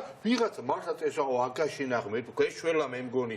ეხლა იმ გვეშველა მე მგონიდან კი არის ვიღაცა, ვინც არის უბრალოდ დაავალეს, რომ გვეშველა უნდა დაწევოს, მაგრამ ვიღაცა ხვალ ვისაც სამწუხარო ჯერ კიდევ ჯერა და ეს პრობლემა არის, ხო? ანუ ჩვენ საზოგადოებაში ვყავთ რაღაცა გარკვეული ბევრი ათასი ადამიანი, ვისაც ჯერ კიდევ ამისი სჯერა. რომელსაც აჯერებენ, ხო? ახლა თერ მექანიზმები, ტროლები, ბოტები, იმედი, ყველა ერთ-ერთი ძალა მათი არის, აი იმაში შეუულიათ ესე უტიფრად რაღაცა თქვან, რასაც შეუულიათ ერთი მიზეზის გამო, ჩემი აზრით. ხა ჩვენ ისე მინდის დღევანდელი საუბარი, რომ ერთხელ არ გვეხსენებია სიტყვას ნეობა, მორალი და ასე შემდეგ. გასაგებია, მორალისტობა წამთულია, როცა მათზე საუბრობ. და ხო, როცა ლაპარაკობ, ადამიანი დაკპირდა თან პოლიტიკოსია, ხო? კპირდება ძალიან სერიოზულ რაღაცა, შეგითანხმდა და მე ეს აღარ შეასრულა. ეს არის რა თქმა უნდა მორალური საკითხიც, მაგრამ ამაზე არ ვლაპარაკობთ, იმიტომ რომ მივეჩვიეთ, რომ ეს ასეა. შესაბამისად, სანამ ქართული ოცნება ბიძინა ივანიშვილი პირადად როგორც კერძო პირი და ბიზნესმენი და როგორც პოლიტიკური ფიგურა არ იწუნევს იმას, რომ პრაგმატულად წამგებიანია აი ეგეთი ქცევა პოლიტიკაში, მანამდე ეს ვითარება იქნება ისეთი, როგორც ახლა არის. მას არ უწუნევია ის, რომ ჭკუა წააგო, როცა სხვა მოატყვა. არ უწუნევია, არ გადაუხდია არანაირი ფასი ჯერჯერობით. იცი რა არის, დათო, ეს ცდელობა იყო საპრეზიდენტო არჩევნების პირველ ტურში, ხო? და ჩვენ გვახსოვს მისი გაწმილებული და განადგურებული სახე მაშინ. ეს იყო ეს ცდელობა, მაგრამ მერე ამ რაღაც შემოატრიალა მოსყიდვებით, დაშინებით და ადმინისტრაციული რესურსის გამოყენებით, ხო? ეს სიტუაცია შემოატრიალა და ფაქტობრივად უყიდა თანამდებობა საქართველოს ახლანდელ პრეზიდენტს, ხო? ანუ ეს იყო ამისი ყველაზე კარგი, ასე ვთქვათ, მაგალითი, ეს არის პირველი ტური, როდესაც მას უნდა ეგო პასუხი იმისთვის, რაც გააკეთა, მაგრამ გამოძვრა ამ სიტუაციიდან. შემდეგ იყო 20 ივნისი, აქედანაც რაღაცნაირად გამოძვრა 20 ივნისის აქციებიდან, იმ დაპირებით, ამ დაპირების გადაგდა. ეხა არის, რომ გამოძვრება თუ არა, აი აქედან, ამ მეორე წრეზე წასული გამოძვრება თუ არა დღეს, როდესაც მან გადაწყვიტა, რომ გადააგდოს გამოვიდა მისი აზრი უზარალოდ ჯერჯერ. უზარალოდ, ის არ ზარალობს. არა, მისი ზარალი არის ძალიან დიდი, ამაში არ დაგეთანხმები, მისი საერთაშორისო რეპუტაცია არის კატასტროფულად დაზარალებული. ერთადერთი ამ მის დროს იყო შესაძლებელი, ვირუსის დროს იყო შესაძლებელი, რომ შიდა დობა აღედგინა და რაღაცნაირ სახე შეენარჩუნებინა. თითქოს ამისკენ მიდიოდა პირველი პერიოდი, მაგრამ ის რაც გააკეთა გუშინ პოლიტიკურად, ეს იყო უზარმაზარი თვითდაზიანება, რომელიც მიიყანეს თავს. ანაღლებს ეგ? აი ნახოთ, აი მე მაინტერესებს საერთაშორისო კონტექსტი. არა, ანაღლებს, იმიტომ რომ სანქციებს დაუწესებენ. აი ამ კონტექსტში ანაღლებს. ეგ არის მომავალი დრო. აწმყოში მას არაფერი წარე არ უწნევია მაგის გამო. მისთვის მომავალი ან ოდესღაც მასზე რა სიტყვის მომავალი თაობა და მსგავსი რაღაცები მას არ აინტერესებს. აქ ლაპარაკია მისი ფული მოხდება თუ არა სანქციების ქვეშ. მეტი სხვა არაფერი მას არ ადარდებს, ეს არის ერთმნიშვნელოვანი. ერთ ვიტყვი რომ კრიზისის დროს თავრობის ხელისუფლების ნებისმიერი იმატებს, კი ბატონო იმატებს, თუმცა მე იმასაც ვიტყვი რომ ეს კრიზისი ხა რაც არ უნდა ესადოს, არ ვიცი, როგორ უნდა მოახერხო რომ ოქტომბრამდე ეს გაახანძლიოს კისი მე ცოტა ეჭვმეპარება. მე იმასაც ვფიქრობ რომ იყო საუბარი 22-ში გაგრძელდება, მე რატომაც გონია რომ არ გაგრძელდება, იმიტომ რომ ისიც კი ვინც ბრმად ყველაფერზე ენდობა იმასაც აწუხებს ის 9 საათი უკვე ძალიან და ეგ ერთმნიშვნელოვანია. მე ვფიქრობ რომ 22-დან მოიხსნება ეს ყველაფერი და რაც შეეხება ნახეთ, მოდი ესე ვთქვათ, ის შიში რომელიც პირველი თვენახევარი ორი თვე იყო ამ ვირუსის წინაშე მოსახლეობის და მინდა ვთქვა რომ მართლა კი ბატონო დიდი მადლობა ექიმებმა, დიდი მადლობა საქართველოს მოსახლეობას, იმიტომ რომ საოცრად დაიწვეს ეს რიგი მე რიგებში, მაღაზიებში კი რაღაც თავტეული გადასტურები იყო და გვაღელვებდა, მაგრამ არა ხო ძალიან კარგად ხუთიანზე შევასრულე დავასრულეთ 10-იანზე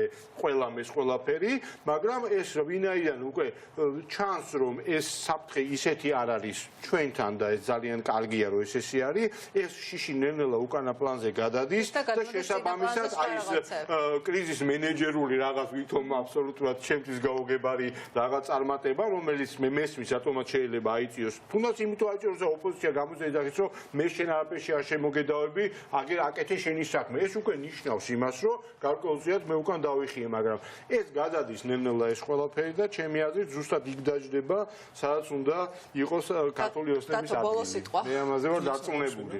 გიასაც მოусმინოთ, ხო, უბრალოდ შემდეგ სტუმრები უნდა შემო ხო, ამიტომ ხო, ბოლო კი ანუ თქო შეჯამების სახით რას გვეტყოდი? შეჯამება იქნება თუ არა, მაგრამ ის რა კორონას და ხელისუფლების ურთიერთმოქმედებას გულისხმობ. ხო, და ჩვენი პროტესტი, ანუ ისევ ზურას ძალიან ორგანული რამ, ანუ ზურა ჯაფარიძეს დავესწრები, რომ რაღაცა უნდა ვქნათ. პრობლემა აღმოჩნდა ძალიან ორგანული რამ ქართული ოცნებისთვის. მე ისევ ვუბრუნდები თქვენ მიერ ნახსენებ აი იმ პუნქტს, არა სნაიდერს არა, ეს არის ქართული ოცნების 2012 წლის პროგრამა საგარეო პოლიტიკის თავის ბოლოს წინა მუხლი, ხო? რომ საქართველოს უნდა გაქრეს. არ უნდა იყოს, საქართველოს სოფელია. აი ეს არის. შესაბამისად, თუ დავაკვირდებით ჩვენს, ვთქვათ, მედია საშუალებებს დავაკვირდეთ, თითქმის არსად თითოეულ ადგილია, სადაც მეტნაკლებად სტაბილურად შეიძლება ლაპარაკობდნენ საერთაშორისო პოლიტიკაზე და საერთაშორისო კონტექსტი, სოფლიო პოლიტიკა შეიძლება გადაცემას ამ არხზე და მეც ვიქნები რასაკვირველია. შეიძლება იყოს თემა ეს თემა იყო ადრე თითქმის ყველა ტელევიზიაში და ჩვენ ამ ქვეყნის მოქალაქეები ვიყავით ჩვეულნი იმას რომ ვართ საქართველოს მოქალაქეები და ვართ რეგიონის ნაწილი ვართ გვინდა რომ ვიყოთ ევროპის ნაწილი და რაღაცა ევროპული რეგიონული მსოფლიო კონტექსტები პოლიტიკისა ესე თუ ისე ვიცოდით ყოველ შემთხვევაში ინფორმაციას მოქალაქეებს აწვდიან და რაღაცა მათ აუცილებლად იცოდნენ დააკვირდით რა მოხდა თემატურად ხო ჩაიკეტა დავიწროვდა გამწირდა ჩვენი სადისკუსიო საჯარო დისკუსიებში გამოტანილი საკითხების ნუსხა და ანუ დღის წესრიგი გაღარიბდა ძალიან ჩვენ ჩავიკეტეთ თლიანად შიდა კონტექსტში დაგვაკვდა თვითიზოლაციაზე ეს არის რაღაცა გამოვლენა იმისა თუ რაც ხო სიმბოლიკა რეალურად რაც გააკეთა ქართულ მოძრაობამ თავისი პოლიტიკით აი ამ 8 წლის მანძილზე ხო მე არ ვიცი ბუდიშს ვიხდი ამ უხერხული რაც მეტაფორისთვის მაგრამ თუ მსოფლიო არის სახლი ხო შენ არ უნდა იყო რაღაცა კუთხეში მიხვეტილი ნაგავი რა რომ აი რაღაცა დაგივიწყონ და არ ვიყავით ჩვენ ესეთები, მაგრამ ეხლა იდეა ქონდა სახელმწიფოს დათო რაც არ უნდა მოგწონდეს ის 9 წელი არ მოგწონდეს იქ იყო კონკრეტული იდეა რომ ჩვენ უნდა ყოფილიყავით ჩვენ უნდა გქონოდა ჩვენი როლი საერთაშორისო დღის წესრიგში და საერთაშორისო წესრიგში ჩვენი ფუნქცია უნდა გვეპოვა და ეს იყო ძალიან მნიშვნელოვანი როლი ამ ქვეყნისთვის ჩვენთვის ადამიანებისთვის ეს იყო დიდი სტიმულის მომცემი და დღეს საერთოდ არ ვიცით სადავარ დაკარგული ვართ მართლა ისე ვართ როგორც შენ თქვი მე ვფიქრობ რომ კორონადან გამოსვლა აი ამ მდგომარეობიდან გამოსვლა რა მდგომარეობაც ახლა დაწესებულია და კანონის ძალით მოქმედებს და გამოვალთ აქედან ხო ჯობია დაემთხვეს და ეს პოლიტიკურმა ელიტამ უნდა გააკეთოს გაუში ამას ნუ გააკეთებს ხელისუფლება ან როგორ გააკეთებს ახლა რო შეხედო მაგალითად საქართველოს პარლამენტის უმრავლესობაში დამისახელეთ ადამიანი დღევანდელ უმრავლესობაში წინა უმრავლესობაში კიდე იყო ხო 2012-16 წლის პარლამენტში ნახავდი კაცს რომელიც დაგელაპარაკებოდა საერთაშორისო პოლიტიკას გამოცდილება ჰქონდა თედო ჯაფარიძე მაგალითად ახლა გაიზიარებდი არ გაიზიარებდი ლაპარაკი შენ გამოცდილი კაცი იყო ძალიან აი ხა დამისახელეთ ადამიანი რომელიც დაგიჯდება და მაგალითად დაგელაპარაკება მსოფლიო პოლიტიკის რამდენიმე აქტუალურ კორონაზე არა აქტუალურ განზომილებაზე და პრობლემაზე არ არის ეგეთი ტიპი არ ლაპარაკობენ არ იციან არც აინტერესებთ მე მგონი რა ხო არა დავიწროებულები ძალიან დავიწროებულ დღის წესრიგში ვართ უნდა გამოუძვრეთ აქედან კორონასთან ერთად ხო ანუ კორონას თუ დაუსხლტები ნიშნავს რომ ჩვენ ვაფართოებთ დღის წესრიგს ვაფართოებთ სააზროვნო კონტექსტს არ ვიცი ხა აქედან რა გამოვა, მაგრამ ძალისხმევის განში არ გამოვა არაფერი რა. ინტელექტუალური ძალისხმევის განში. ხელისუფლების პირობებში არ გამოვა არაფერი. ხო, ამ ხელისუფლების საწინააღმდეგოდ შეიძლება მოხდეს ეს, იმიტომ რომ ეს უკაცრავად ეს ბაიყუშური 64 არის ორგანული გარემო მათთვის, რაც შეიქმნა, რა ქვია, კომენდანტის საათით, სახლებში გამოკეტილ თვითიზოლაციით. ეგ არის რა. აი მეც მოუწოდებდი ადამიანებს და ვიცი რომ თქვა სოციალური აი კონტაქტი უნდა ნაკლები კონდეს და სახში უნდა დარჩენ ის რაღაც დონემდე აკეთებ ამას.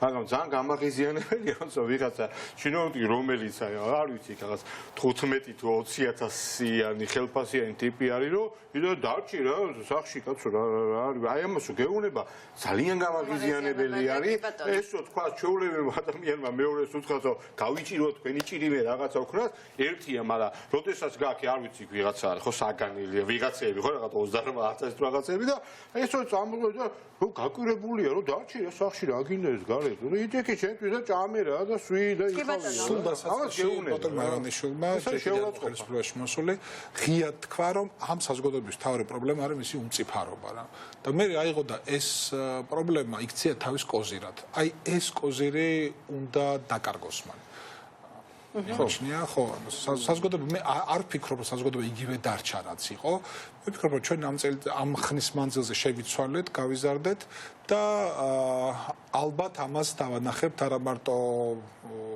ქართულ ოცნებას, არამედ პოლიტიკური კლასის დანარჩენ ნაწილსაც.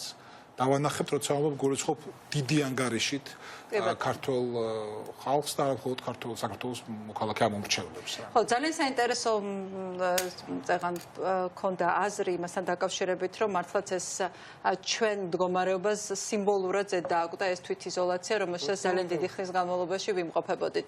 ძალიან დიდი მადლობა საინტერესო საუბრისთვის. ჩვენ შემოგვიერთებენ უკვე უფრო მეტად ეკონომიკაზე ვისაუბრებთ ცოტა ხანში გიანოდიას შემდეგ. მანამდე კი გიანოდია ბატონ გია მოგესალმებით ძალიან დიდი მადლობა რომ ასე თქვა შემოგვიერთით თუ usmendit ჩვენ საუბარს არ ვიცი ადამიანები თუ არა თვალყურს აი დათომ თქვა რომ ჯერ არაფერი არ უწუნევიაო თავის თავზეო ივანიშვილს მას არ მიუღია ასე თქვა სახეში სილა და ამიტომ ბედავს ის რასაც ბედავს აი რაც გაბედა გუშინ და უთხრა საერთაშორისო საზოგადოებას რომ აი თქვით ხო არ ყოფილა ეს შეთანხმება სადაც პოლიტპატიმრებიც იყო ნახსენები და ნუ დღის ბოლოს დღეს მიიღო მან მისმა გუნდმა სერიოზული გამოხმაურება რაზედაც ჯერ პასუხი არ ვიცით ხო ჯერ არ გამოჩენილა თალაკვაძე და ირაკლი კობახიძე აი თქვენ როგორ შეაფასე აი დათოს დაეთანხმებოდით იმაში რომ მან არ იწუნია თავის თავზე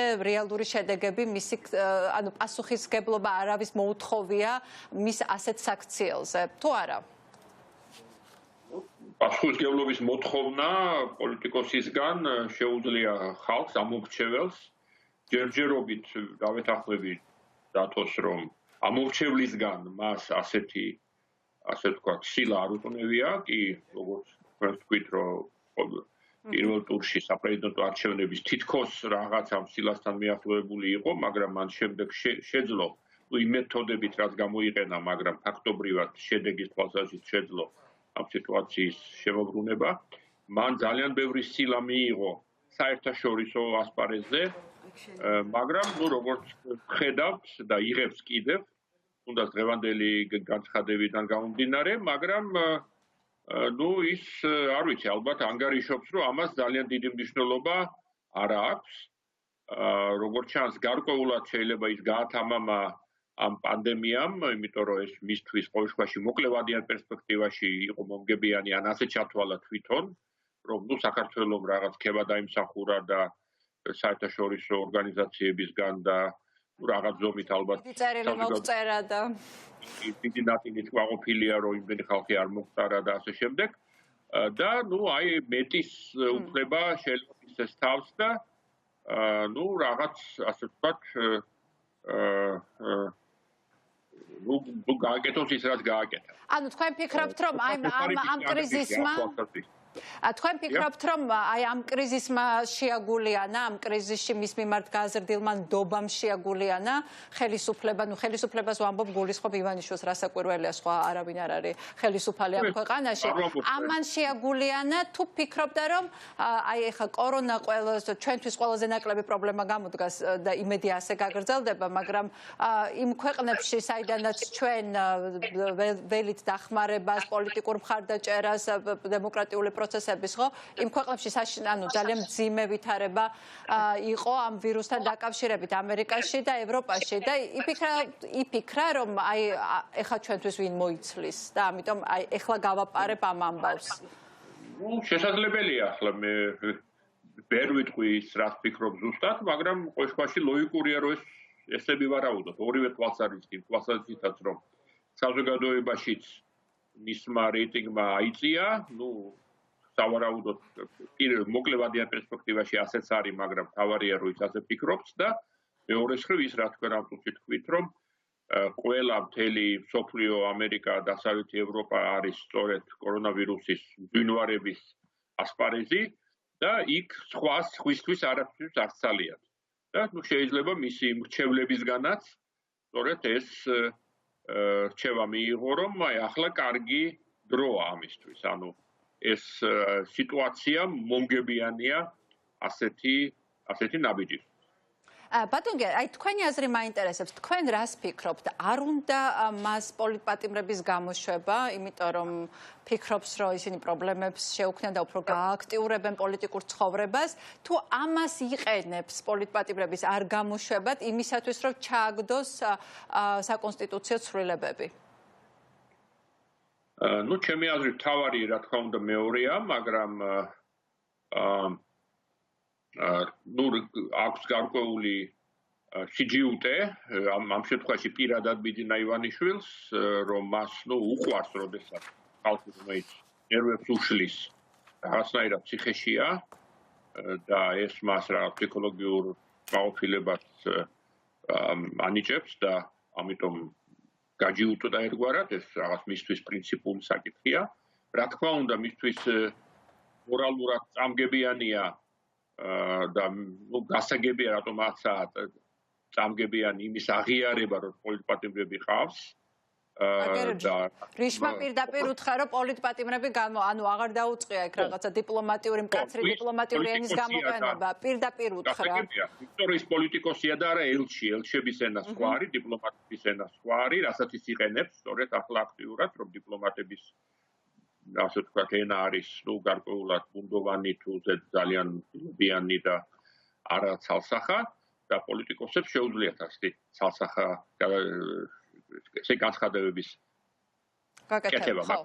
მთავარი მისთვის არის მისი შიდა მრევლისთვის, მისი ამორჩევლის წინაშე სახის დაკარგვა, ანუ აღიარება იმისა, რომ პოლიტპატიმრები ყავს, მაგრამ მესამეა რომ მან საკმაოდ რთულ სიტუაციაში, მორალურად და პოლიტიკურად რთულ სიტუაციაში ჩააყენა ოპოზიცია, რომ თუ ისინი დათანხმდებიან მას, რომ რა უყოთ ახლა პოლიტპატიმრები ვერ გავიტანეთ და ეს ამ ცვლილებას მაინც მივცეთ ხმა რაღაცნაირად სახეს დაკარგავენ ერთმანეთთან და თავისი მომხრეების თვალში, მაგრამ თუ დარჩებიან იმ პოზიციაზე, რომელზეც დღეს არიან, მაშინ ის იტყვის, რომ კონსტიტუციური მე მინდოდა კონსტიტუციური თვითმფრინავი, მაგრამ მხარე არ დამიჭერეს, კი. ჩაშალა, როგორც მანამდე მისმა მაჟორიტარებმა კი არ ჩაშალეს, არამედ ახლა აიგერ ოპოზიციამ. კი ბატონო. და ორ კურდღელს დაიჭერდა, რომ არც საკონსტიტუციო ცვლილებები ექნება და ოპოზიცია დისკრედიტაციას მოახდენს. ეხლა აქ ამისი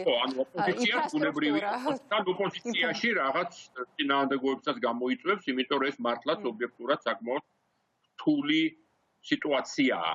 თუმცა ოპოზიცია ერთსულოვანია იმაში, რომ ისინი ამბობენ, რომ შეთანხმება იყო შეთანხმება, ამიტომ ამ შეთანხმებას ჩვენ არ დავარღვევთ. წინააღმდეგობა ჯერ არ გამიგია ყოველ შემთხვევაში. ხო, არა, რიტორიკის დონეზე ასეა, მაგრამ ყოველ შემთხვევაში შეიძლება ხელისუფლება მიანგარიშოს, რომ ამ საკითხზე ეს საკითხი გამოიწვევს ოპოზიციის შიგნით წინააღმდეგობას. ბატონ გია, აი ფიქრობ თუ არა, რომ ეს, ასე ვთქვათ, ტრიუკი, როგორც ივანიშვილს უყვარს თქმა, იყო თავიდანვე ჩაფიქრებული მისი მხრიდან.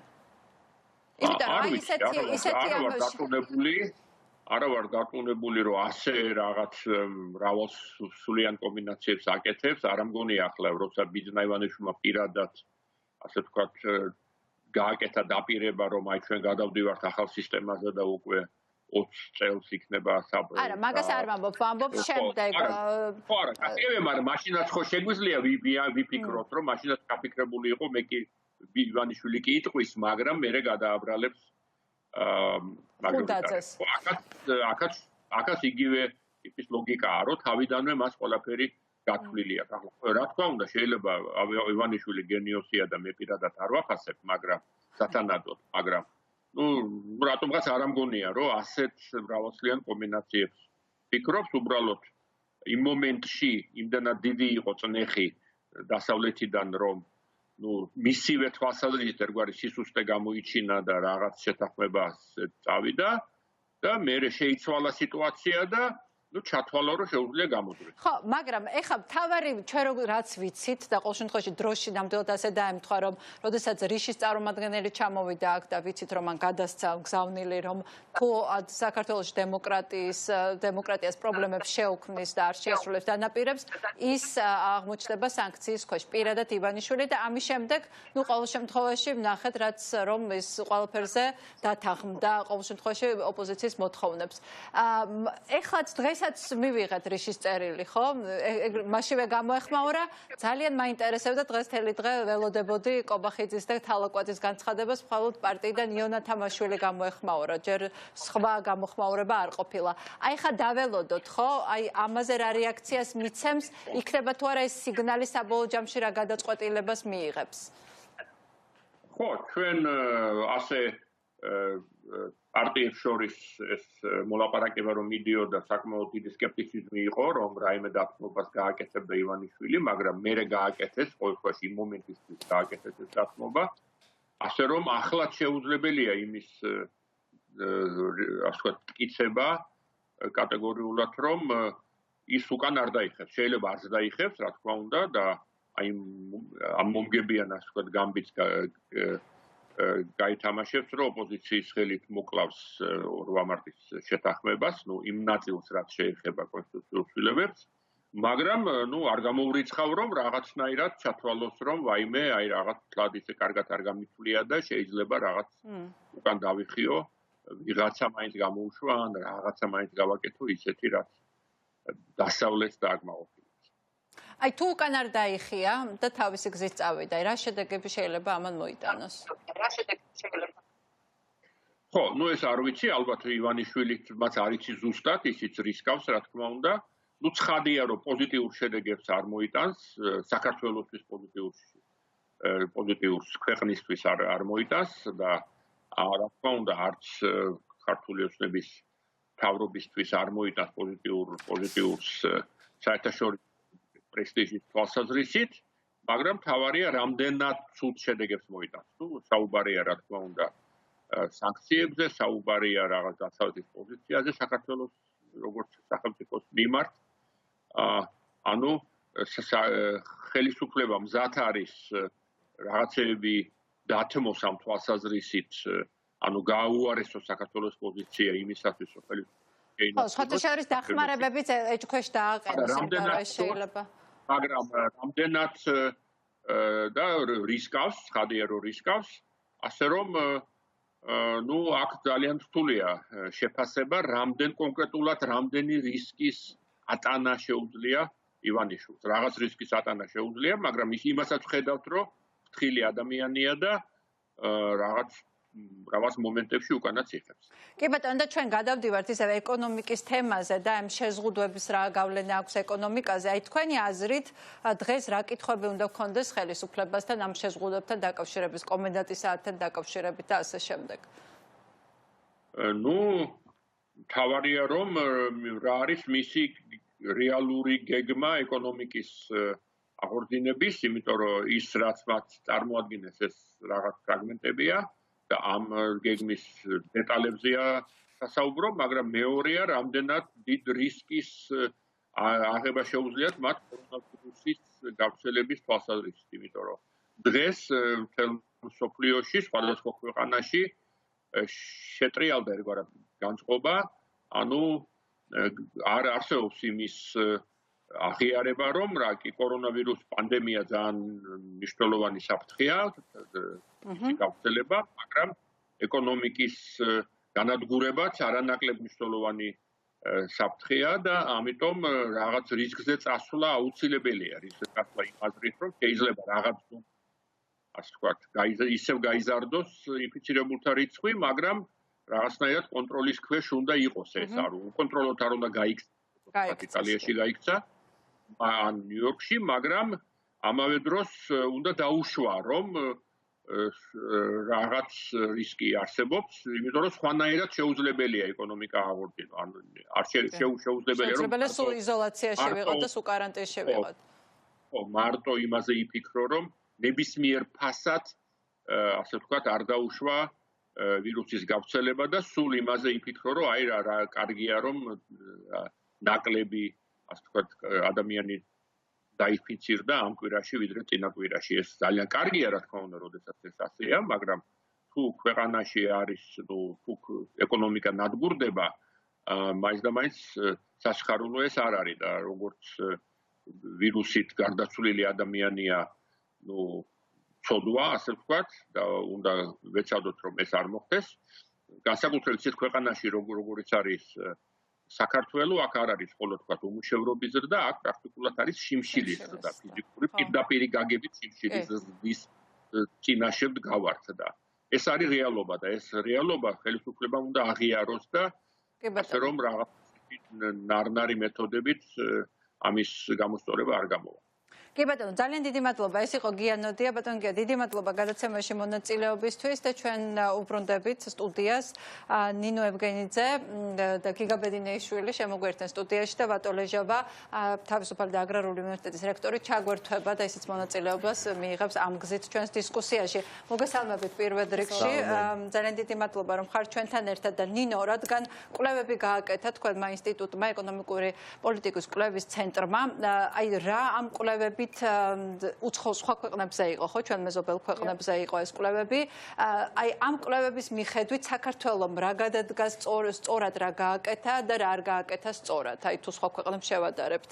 დიდი მადლობა ეკა მოწვევისთვის და პირველ რიგში მინდა რომ ძალიან ბევრი ადამიანის მადლობა გადმოგცე იმისთვის, რომ მთელი ამ პერიოდში, ამ პანდემიის პირობებში ძალიან საინტერესო და ნიშნულოვან ცოდნას და ინფორმაციას აძლევდით ხალხს, იმიტომ რომ ზოგადად ასეთი კრიზისების დროს, რა თქმა უნდა, მედია სწორედ ასეთი სტანდარტით უნდა ასრულებდეს თავის როლს და სამწუხაროდ ხელისუფლებაც უნდა ასრულებდეს ამ ინფორმაციის გადაცემის და უფრო მეტი ინფორმაციის, ასე ვთქვათ, მიცემისთვის, მოსახლეობისთვის, იმისთვის, რომ სწორი მოლოდინები შეიქმნას, ცოტა პოზიტიური რაღაცა განწყობებით შეიქმნას იმისთვის, რომ აუცილებლად რაღაცა ქვეყანა მართლა საბოლოო, ასე ვთქვათ, რო შეძლოს ამ გასაჭირიდან გამოსვლა, იმიტომ რომ თქვენ სწორედ აღნიშნეთ, კი ეს სხვა ქვეყნების გამოცდილებებით შევისწავლეთ, მაგრამ ზოგადად თუ შევხედავთ ამ პანდემიის ბუნებას, დასაწყისში შეიძლება არ გქონდა ამდენი ინფორმაცია, რამდენიც ახლა ამ წუთას გვაქვს, მაგრამ და ინფორმაცია ყოველ წუთში იცვლება, მაგრამ რაღაც ტენდენციები მაინც თავიდანვე ჩვენ ამ საერთაშორისო გამოცდილებების გარდა ჯერ კიდევ 17 მარტს დავდეთ უკვე პირველი კვლევა, რომ რა ზეგავლენას იქონიებდა ეს საქართველოს ეკონომიკაზე პირველ რიგში და რომ შევისწავლეთ ეს მთელი საერთაშორისო გამოცდილებები იქნებოდა ეს ბრიტანული, ამერიკული, სტენფორდის უნივერსიტეტის, ლონდონის იმპერიალ კოლეჯის თუ სხვა, ასე ვთქვათ, ძალიან ცნობილი კვლევითი და უნივერსიტეტების ნახეთ, რომ თავად ნილ ფერგიუსონი, რომელიც აი ჩაკეტვის პოლიტიკის, ასე ვთქვათ, შეკავების პოლიტიკის ავტორი გახლავდა სტრატეგი, ისიც კი, ხო, მე ძალიან ისეთ სკანდალებში გაეხო. გაეხსა, პირად სკანდალებში გაეხო, იმიტომ რომ ის ის თავის მეგობარი გოგო მიდიოდა მასთან კარანტინის დროს. დიახ, და სწორედ ის აღნიშნავდა თავისი კვლევის ახლა მაშინ ეს სკანდალი მომხდარი არ იყო, რომ ყველაზე საუკეთესო შემთხვევაში თუ ანუ შეკავების პოლიტიკას ესე ვთქვათ გავატარებ 12-დან 18 თვემდე, ანუ მერე შეიძლება ეს გაქრეს ვაქცინა კი არა, ნუ გამოიგონონ უпростоრე შემოიღონ ვაქცინა, რომელიც უშველის მოსახლეობას. მაგრამ იქვე შემდგომ პარაგრაფში თავად წერს, რომ ამის გაკეთება განვითარებული ქვეყნებისთვის მაქსიმუმ შესაძლებელია 3 თვე, ასე ვთქვათ, შეძლოს ამის გაკეთება და ანუ ჩვენნაირი ღარიბი ქვეყნებისთვის 1 თვეც კი შედეგებს თუ შევხედავთ რა დაემართა ეკონომიკას, ანუ ფაქტიურად ხო ხდებით, ყველა მიმართულებით არის განადგურებული. უცხოური ფინანსური დახმარებების გარეშე ჩვენ ამ გაჭირვებიდან ვერ გამოვალთ. ამაზე არის საუბარი, რეალური სურათი ეს არის და ამიტომ კიდევ ერთხელ ამ რაღაცა ყბადაღებულ უნდა დავიწყოთ ცხოვრება ვირუსთან ერთად. არ უნდა შევუქმნათ მოსახლეობას რაღაცა მცდარი ილუზიები, რომ ივნისში ეს ვირუსი გაქრება ამ ქვეყნიდან. არ გაქრება, ვერსად ვერ წავა, პირიქით. მე ვფიქრობ, რომ ცოტა მეტი პასუხისმგებლობა მოეთხოვება ხელისუფლებას, რომ აი ამ გაბტყელებული მრუდი რატო არის ამდენი ხანი ასე გაბტყელებული, რომ ცოტა უფრო მეტი ინფორმაცია მიაწოდოს და ცოდნა ადამიანებს, იმიტომ რომ ეს ასე ვერ გაგრძელდება. ამაზე პასუხი მათი მხრიდან და ანუ როცა ინფორმაციის ღიაობაზე ვსაუბრობთ, უნდა იყოს რომ დღეს, რა ვიცი, რა რიცხვი არის 12 მაისი, ხო? საქართველოს ჯანდაცვის სისტემას შეუძლია უზრუნველყოს, ასე ვთქვათ, რა ვიცი, 2000 საწოლი და ამის, ანუ ხვდებით რას გეუბნები, რისთვის არის ეს სისტემა მზად? იმისთვის რომ შეძლოს პანდემიის მართვა. რამდენი ხანია ვცდილობთ, რომ ამ გადაცემაში სრულიად კონსტრუქციულ გარემოში დავაპატიჟოთ ჯანდაცვის, მინისტრი რომ არ მოვა ვიცით, მაგრამ ვინმე პასუხი, რომელიც გვეტყვის, რომ აი ამდენი საწოლია მზად, აი ამისთვის ვართ მზად, იმიტომ რომ ყველა ქვეყანამ, ხო, მათ შორის შვედეთმა, რომელიც სხვაგვარი მიდგომა აირჩია. გერმანიამაც და სხვა ქვეყნებმაც. ხო, მაგრამ შვედეთმა, რომელმაც სხვა მიდგომა აირჩია, იქ მან გაასამაგა საწოლების რაოდენობა. ამისთვის მზად მოამზადა თავისი ჯანდაცვის სფერო და ჩვენთან მე ეს კითხვა მაქვს. აი კარანტინი რო გამოვაცხადეთ, ეს რისთვის გამოვიყენეთ? ხო, კარანტინს უნდა გამოიყენო იმისთვის, რომ მოემზადოს სისტემა. და კარანტინის დასაწყისში გვესმოდა, რომ 2000 საწოლი გვაქვს და შემდეგ მე მივიღეთ ინფორმაცია, რომ არა, 2000 კი არა, 850 საწოლი გვაქვს. ანუ ჩვენთან მოხდა ყველაფერი სულ პირიქით, ვიდრე უნდა მომხდარიყო. გაცილებით დიდი მოლოდინი ქონდა და აღმოჩნდა, რომ სულ ტყუილა. აი, არავინ ამაზე პასუხს არ გვაძლევს, ისევ როგორც არ გვაძლევს პასუხს, აი, კომენდანტის საათი კი გადავეკიდე, მაგრამ ეს ხო კარგი ილუსტრაციაა, რატომ მოქმედებს დღეს კომენდანტის საათი. ანუ სიმბოლური ამბავი, შეიძლება ძალიან ბევრ პრობლემებსაც არ გვიქმნის, მაგრამ, ან გვიქმნის, მაგრამ აი, რატომ არის? ხო, ამაზე ხო პასუხი უნდა მივიღოთ, ბატონ გიგა. ხო, მართალია ძალიან ბევრი კითხვები იბადება და თითქოს ერთ შეხედვით ამ კითხვებზე პასუხი არ არის, ქმედებები მთავრობის რამ განაპირობა, მაგრამ სინამდვილეში თუ გავითვალისწინებთ რა კონტექსტში ხდებოდა ესა და რა უძღოდა ამას ყველაფერს წინ, მე მგონი ყველაფერი ძალიან მარტივად იხსნება, იმიტომ რომ აი როგორ ჩვენთან უნდა დავაბრუნოთ სანამ ეს კორონა სიტუაცია გამძაფრდებოდა, რა პოლიტიკური სიტუაცია იყო ქვეყანაში, იყო პოლიტიკური სიტუაცია, როცა ჩემი შეფასება იქნება, მაგრამ მე მგონი ბევრი მეთანხმებით, რომ სინამდვილეში იყო ძალიან დასუსტებული ხელისუფლება, პოლიტიკურად საკმაოდ დაცვით პოზიციაში მყოფი ხელისუფლება, ახალ დადებული შეთანხმება ოპოზიციასთან, აშკარად ამერიკელების და ევროპელების ეწოლის შედეგად მიღებული ეს შეთანხმება, ამიტომ გასაგებია შეთანხმება არ მოწონდა ქართულ ოცნებას იმ მომენტში, ხო და ამ დროს გაჩნდა ეს იყო ფაქტობრივად ხავსი, რომელზეც ქართულმა ოცნებამ გადაწყვიტა, რომ ჩაჭიდება გაეკეთებინა და თუ ესე შევხედავთ, რომ სინამდვილეში აი პოლიტიკურ ფილტრში თუ შევხედავთ ამას და პოლიტიკური პერსპექტივით თუ შევხედავთ, მე ბევრი რაღაცა ახსნადი ხდება სინამდვილეში. ქართულ ოცნებამ ეს დაინახა, რომ ეს არის მათი შესაძლებლობა ძალიან მძიმე პოლიტიკური მდგომარეობიდან, წერტილიდან რაღაცნაირად სწრაფად აკრიფოს რეიტინგი თუ რაც კიდათ ის დავარქვათ, ზოგადად იმისთვის, რომ შანსი გაუჩნდეს არჩევნებისთვის. აი ეს თუ შევხედოთ, მე ყველა ის ქმედებები, რაც ამას მოყვა, მათ შორის ის გაუმჭვირვალობა, მათ შორის ის სურვილი, რომ არანაირად კრედიტი არ გაენაწილებინათ არავისთვის, რომ ჩვენ ვიცით და არავინ კერძო ლაბორატორიებმა ტესტები არ შემოიტანოთ, ტესტები არ გააკეთოთ, ჩვენ გვინდა ყველაფერი გავაკეთოთ, იმისთვის რომ ცენტრალიზება მომხდარიყო კრედიტის თავის თავზე.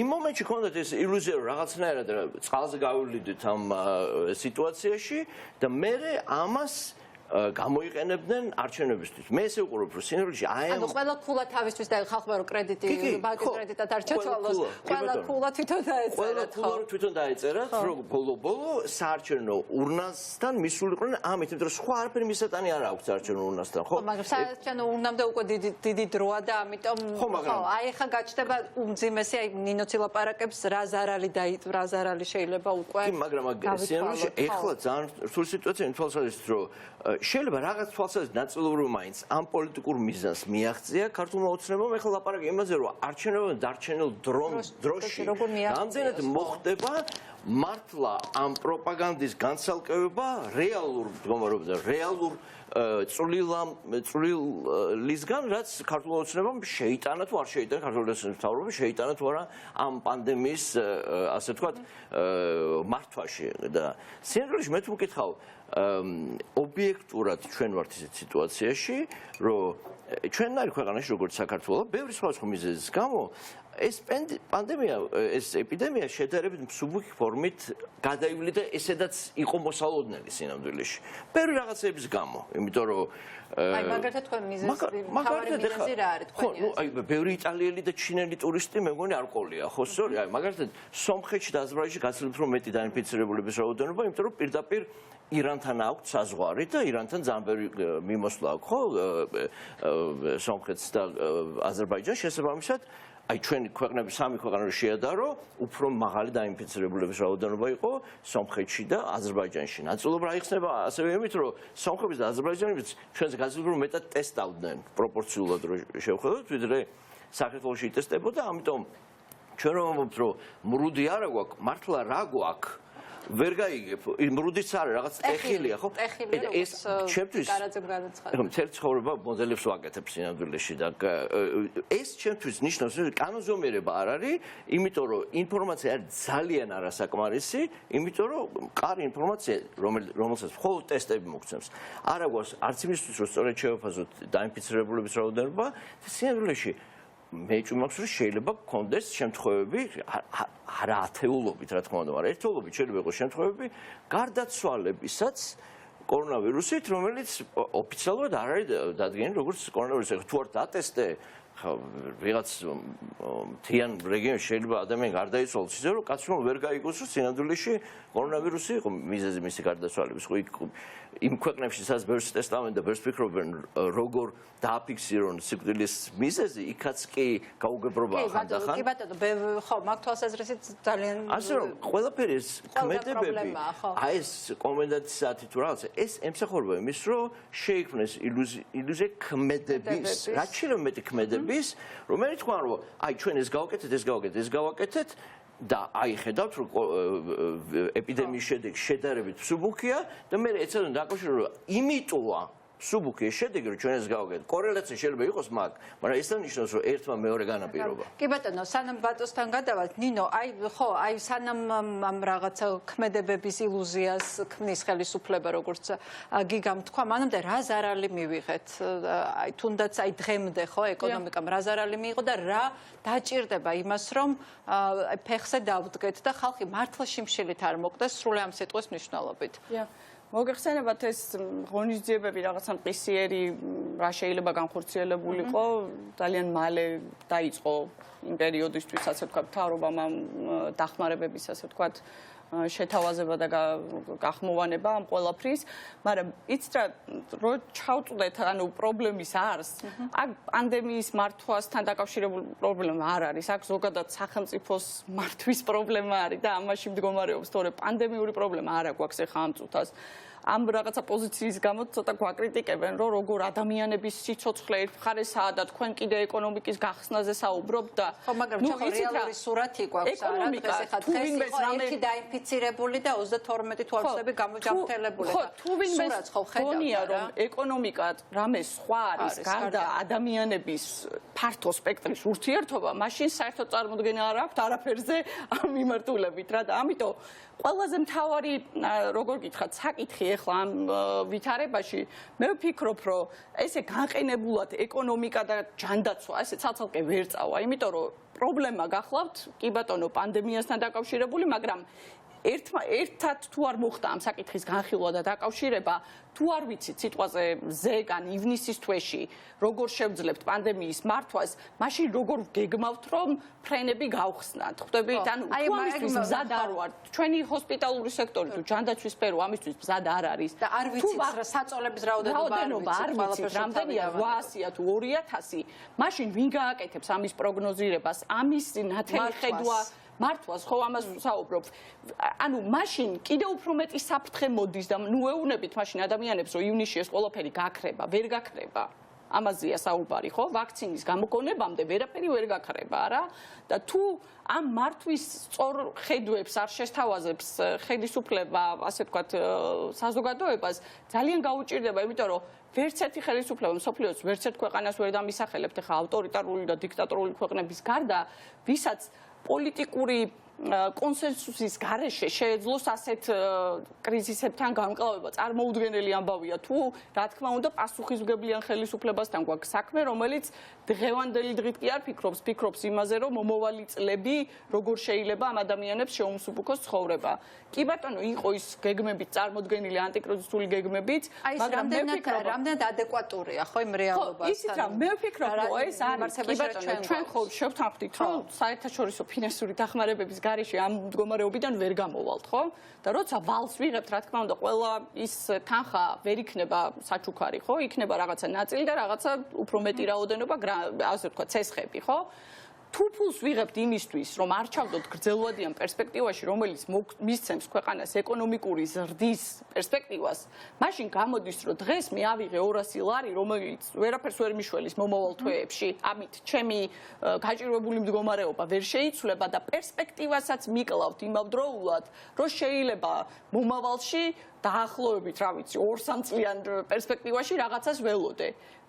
მე ვფიქრობ, რომ ესეთი თანხები კიდევ ერთხელ ამ პანდემიამ დაგვანახა მთელი ის პრიორიტეტები, რაზეც ჩვენი ეკონომიკა არის დაფუძნებული და რასაც აქამდე ვაკეთებდით, როგორ გითხრათ რა, არის ფეოდალური საზოგადოების პრიორიტეტები.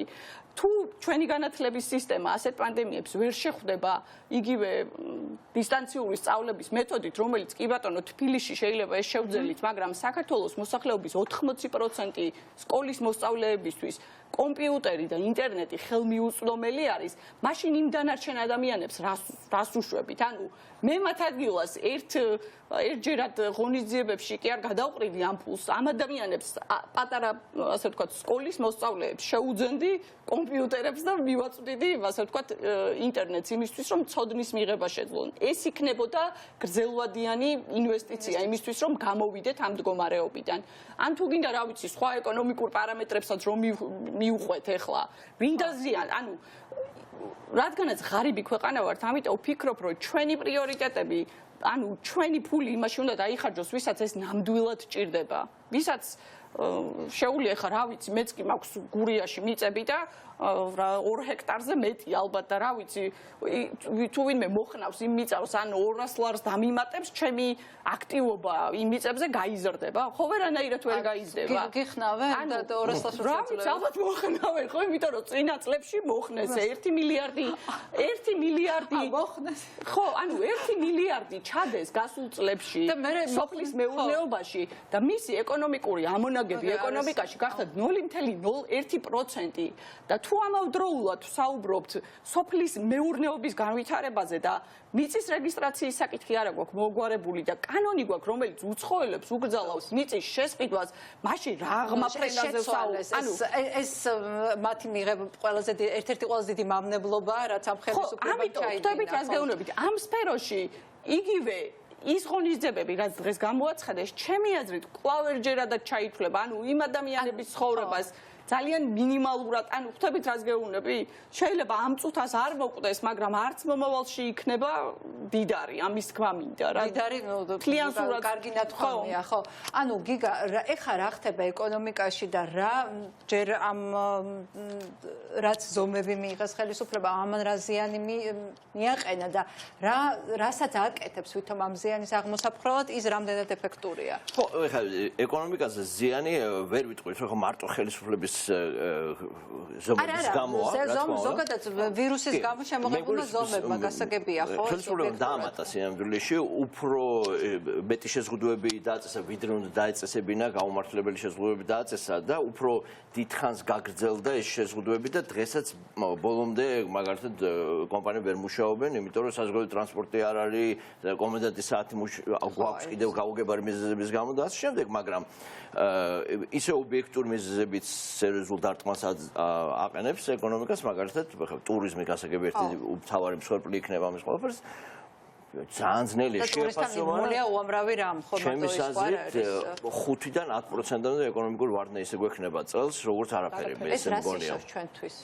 ეს ნიშნავს კიდევ უფრო გაღარიბებულ ჩვენ მოსახლეობას, ნიშნავს გაზრდილ მოსახლეობას, ნინო ამბობდა ხო ეთახვები რომ სინამდვილეში ეს ნიშნავს ალბათ ყველაზე უფრო კონსერვატორული რო ვთქვათ 100 თუ 200.000-ით არა გაზრდილი უმუშევრობა, 100.000-ით მაინც და თუ ვთქვათ კვლევებს დავაყენოთ, რომელიც მაგალითად ამერიკაშია ჩატარებული, რომ მილიონით გაზრდილი უმუშევრობა როგორ მოქმედებს მაგალითად სიკვდილიანობაზე ამერიკაში. იმ წელს როცა მილიონით იზრდება, თუ მაგას გადმოვიყვანთ, ყოველი 100.000 დაკარგული სამუშაო ადგილის წელში ჩვენ გვეყოლება 4.000-ით მეტი გარდაცვლილი. აი ეს არის პირდაპირ კავშირი ეკონომიკურ შენელებასა და სიცოცხლეებს შორის. ამიტომ ჩვენ როცა ვამბობთ, რომ უნდა გაიხსნეს ეკონომიკა და ვიღაცები რო გვაკრიტიკებენ, რომ ერთ მხარეს სიცოცხლე და მეორე მხარეს ფული, არა, ფული კი არა, მეორე მხარესაც სიცოცხლეა.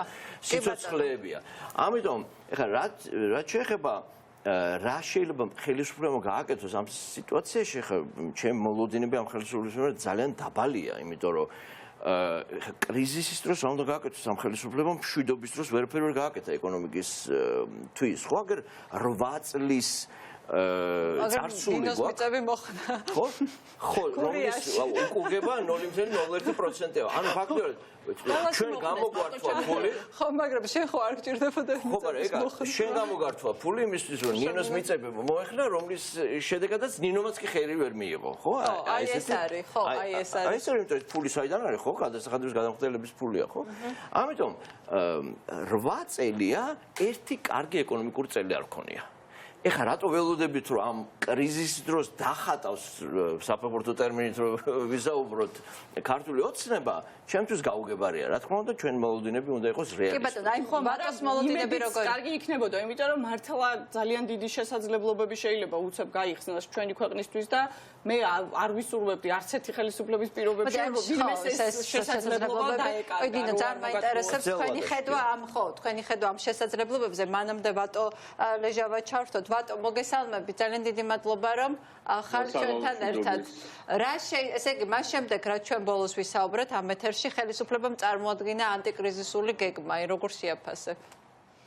ხო, პირველ რიგში სმენელებთან და მაყურებელთან ერთად გიგას და ნინოს მივესალმები, ესე იგი ძალიან საინტერესო საუბარი გქონდათ და მეც სიამოვნებით გისმინეთ. დაგპატიჟეთ სტუდიაში, მაგრამ არ მოხვედი. ხო. არ ვარ თბილისში და ამიტომ გამიჭირდა მოსვლა. შემდეგ ჯერზე საუბრია ვატო და შემდეგ ჯერზე აუცილებლად ვისარგებლებ ამ შემოთავაზებას. მე მგონი კონტექსტს უნდა შევხედოთ, ხო, რომ შევაფასოთ რას ველოდოთ. ეხლა სოფლიო ეკონომიკა წელს შემცირდება მაქსიმუმ 3%. დიდი შემცირებაა, მაგრამ 3%. ანუ საქართველოს ეკონომიკა ოფიციალური შეფასებით საერთაშორისო სავალუტო ფონდის -4 იქნება, აგერ გიგას ვეთანხმები, რომ ეს შეიძლება არ იყოს. კიდე ყველაზე უარესი სცენარი, ანუ ნიშნავს, რომ ჩვენი ეკონომიკა უარესად ვითარდება ვიდრე სოფლიო ეკონომიკა. ანუ აი გიგამ რო თქვა რაღაც ხელისუფლებამ რა დაამატაო, მინიმუმ -1% დაამატა, მინიმუმ. ხო. და რამდენი დაამატა კიდე გამოჩნდება, ხო?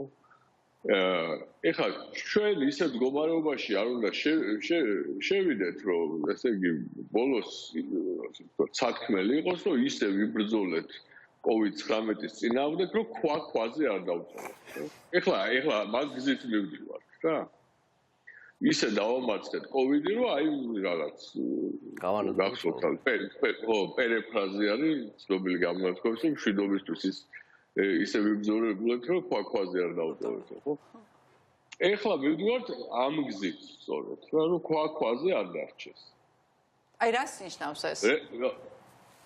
ანუ ნიშნავს, რომ ნებისმიერი გონიერი ადამიანი მიხვდება, რომ ასეთ ვითარებაში უნდა იმუშაო, ასე ვთქვათ, ნეგატიური სით, ანუ ყველაფერი კი არ უნდა აკრძალო და მე იქიდან გამონაკლისები გააკეთო.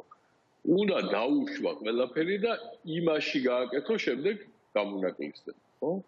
ისიც მეცნიერულ საფუძველზე დაფუძნებული დათქმებით აი ხა მე მაგალითად ვერაფრით ვერ ხვდები სტატუსიც დავწერე და მინდა ვინმე გამარკვიოს რა კოსმეტიკის მაღაზია რატო იხსნება კი ბატონო გაიხსნას ძალიან მოხარული ვარ მით უმეტეს რომ მჭირდება ეთერისთვის მაგრამ აი ფეხსაცმლის მაღაზია რატო არ იხსნება აი რა მეცნიერული დასაბუთება არსებობს რომ კოსმეტიკის მაღაზია უნდა გაიხსნას და ფეხსაცმლის მაღაზია არ უნდა გაიხსნას ეკა ესეთი კითხვები სულ გვექნება როდესაც იქნება ასეთი პოზიტიური სია. ხო, იქ შეიძლება არაფერი ესეთი ღრმა ჩანაფიქრი არ არის, ვინც მიაწვინა ხმა მთავრობას რაღაცა, იქ რაღაცა ხო მართალია რაღაც ფეხსაცმლების მაღაზიის ლობის შეიძლება არ აქვს ესეთი კონსოლიდირებული ხმა რომ მიეწვინა, ხო, ეხლა ამიტომ ვამბობ, რომ ეს აკრძალვები რომ მით უმეტეს ჩვენ რო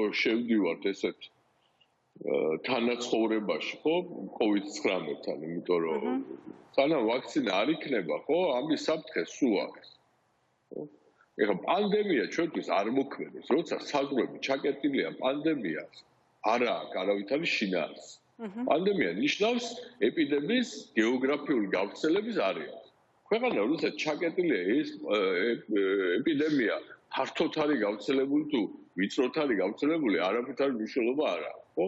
საქართველოში კი ასეთ ჩაკეტილ ეკონომიკაში ეხლა ძალიან სუსტი გამოვლინების ეპიდემიაა, ხო?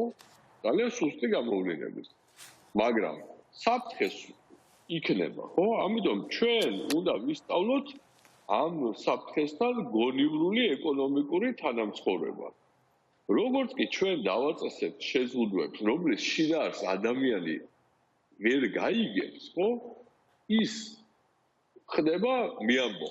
ანუ მას არ უნდა რომ უაზრობებს ან რაც არ ესმის და შეიძლება უაზრობა გონია, ხო? იმას დაემორჩილოს. ამიტომ ჩვენ შეიძლება მივიღოთ რაღაცა ზამბარის ეფექტი, ხო? ეს რაღაცა შეკუმშული ენერგია, რომელიც დიდწილად მართლა საქართველოს მოქალაქეების თვითშეგნებაზე იყო აგებული, მე მგონია, რომ ისინი მორჩილებოდნენ მათ შორის რაღაც პერიოდი წესებს, რომლებიც შინაარსზე არ ესმოდათ, მაგრამ ამას აქვს თავისი რესურსი, ხო? ანუ ეკონომიკური მოთმენის რესურსიც აქვს, ფსიქოლოგიური მოთმენის რესურსიც აქვს და საყოფაცხოვრებო მოთმენის რესურსიც აქვს, ხო? ამის შემდეგ ეს ზამბარა გაიშლება. ხო. ჩვენ შეიძლება ვიღოთ მოულოდნელობები ამ ეპიდემიასთან მიმართებაში, ხო? ამის გამო, ხო, იმიტომ რომ დობას თუ დაკარგავს აი აქ მთავარი ეპიდემიის მართვის დროს არის დობა ხელისუფლებასა და მოსახლეობას შორის, ხო? მოსახლეობა უნდა იცოდეს, რომ ის, რასაც ეუბნება ხელისუფლება, ეს ზუსტად გათვლილია, სწორია და მას უნდა დაემორჩილოს და ეს დობა თუ ჩამოიშალა, თუ და ჩამოიშლება სწორედ ამ არაგონივრული აუხსნელი ზომებით, მაშინ აბსოლუტურად სწორს ლაპარაკობ, რომ შეიძლება ამან სრულად შედეგი მოიტანოს და პირიქით, ანუ მდობა იმდენად დაირღვეს, რომ აღარაფერს აღარ დაემორჩილონ და ეს ჭრილოვანი რაღაცები გაჩნდეს, რომ ჭრილოვანი ფეხმძიმების მაღაზია, ანუ ფეხმძიმების მაღაზიას ისევ ამბობ, მაგრამ სხვადასხვა სფეროს გაჩენილია როგორ არის. თბილისში ცხოვრობ და იცით რომ ეს ყველაფერი თვებსაც ვიბარწ რა ქვია, ასე თქო ვიწესრიგებ იქ სადაც საჭირო არ ვიტყვი. ეხლა ეს თუ არ გვინდა რომ უბრალოდ ზედაპირზე გამოჩნდეს და ხალხმა დაინახოს, კი ბატონო, მაგრამ ეს ყველაფერი მოხდება, ხო? ქართულმა საზოგადოებამ გარკვეული მე არ ვიყავი ამის, ასე ვთქვათ, აპოლოგეტი, მაგრამ ასეთი იყო ძირითადი განწყობა, რაღაც კარტბლანში მიცა ხელისუფლებას, აბა მიდი გააკეთე, ხო? კრიზისია, რაღაც გარჩევების დრო, მოდი დავიცვათ წესები და მე მგონი ქართულმა ხალხმა ეს ძალიან პატიოსდა წესიერად და სამოქალაქო შეგნებით გააკეთა. მაგრამ ეს ესე ვერ გამიძვირდა. ბოროტად სარგებლობ ამ დობით, ძალიან ბოროტად. ნუ ბოროტად სარგებლობ, შემთხვევით გამოგდის, რა მნიშვნელობა, პრინციპი როცა გაქვს არასწორი, რომ ყველაფერს გრძალავ და მე აკეთებ იქიდან გამონაკლისებს, ხო ყოველთვის მოხდება. სულ რომ კეთილი განწყობა ქონდეს, სულ რომ ძალიან ლამაზი გეგმები ქონდეს, მოგივა, ხო?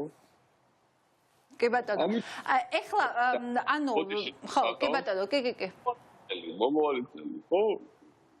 ძალიან მოსალოდნელი არის, რომ იყოს ფარდობითი ეკონომიკური ბუმის წელი. მომავალი წლის ეკონომიკა როგორ ბატონო? ფარდობითი ეკონომიკური ბუმის წელი შეიძლება იყოს მომავალი წელი. სოფლიო ეკონომიკა პროგნოზებით 6%-ით გაიზრდება, ხო? ამ ყველაფრის მიუხედავად? იმასთან, იმიტომ რომ წელს იქცეცაში წელი გვექნება. გასაგებია. 2021 წლის ბოლოს შეიძლება ვიყოთ იმ დონეზე, რომელზეც ვიქნებოდით ამ წლის ბოლოს COVID-19-ის გარეშე. გასაგებია. ამიტომ ძალიან დიდი 560 მილიარდი დოლარის ბონდები გამოუშვეს ბოლო 6 კვირაში. 560 მილიარდის. ანუ ბიზნესმა არ იცის ფულის საწაიოს. ეხლა ის გარო გავამარო, ხო? ამ დროს ჩნდება რაღაცა ფანჯარა შესაძლებლობების. აი მაგაზე მინდა რომ ბოლოს ამაზე ვილაპარაკოთ, ხო? აი რა არის შესაძლებლობების ფანჯარა ჩვენთვის კონკრეტულად? ნუ ნინოს დავესწრები და ესეთი ფანჯარა თუ გინდა შეაღომაინს, ხო? სოფლის მეურნეობის, ასე ვთქვათ, რესტრუქტურიზაციის თუ გადარჩენის გეგმაში ის რომ უცხოელებს არ მიყიდო სასოფლო სამეურნეო.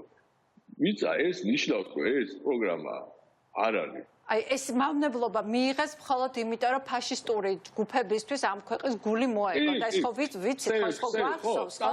სტატისტიკურად იქ ქართული ვიცა არასწორია, იყო პოპულისტური და ქსენოფობიურ სენტიმენტზე დაყრდნობილი ცალსა. ბრეგაძის რაღაცა ვითომ ლობისტობით მიღებული გააყოვანებინეს ახლა რა მნიშვნელობა აქვს, ხო? და თან იმ უცხოელ ქართველებში, ანუ უცხოელ მფლობელებში მიწის. და სტატისტიკურად გამოკვლეული არ არის, მაგრამ უმეტესობა შეიძლება იყოს ქართული გვარის და საქალის ადამიანები, რომელსაც სხვა ქვეყნის მოქალაქეობა აქვს, კი ბატონო. ხო, ახლა ჩვენ ვიღაც, არ ვიცი, გიორგის, რომელიც არის ამერიკის მოქალაქე, ახლა მაისურაძეს პირობითად უგზავნავთ, რომ საქართველოში ფლობდეს სასოფლო სამეურნეო მიწას. აი, ამას შინაარსი რა აქვს? ისეთივე შინაარსი აქვს, როგორც ირაკლი კობახიძის პოლიტიკურ განცხადებებს. ხო, ნუ, საპენსიო ფონდის არ დაბრუნებას რა შინაარსი აქვს? ანუ შავი დღისთვის არის ეს ფული, ხო? დიზაინით, ხო? ანეკდოტის არ იყოს. იმდენი ფული მაქვს შავი დღისთვის დაგროვილი, ერთის ფული მაქვს დედაროდის მეტირებაო და აგერა. რა უნდა მოხდეს კიდე ამ თაობის ცხოვრებაში, ხო? კიდე უფრო რთული, ხო?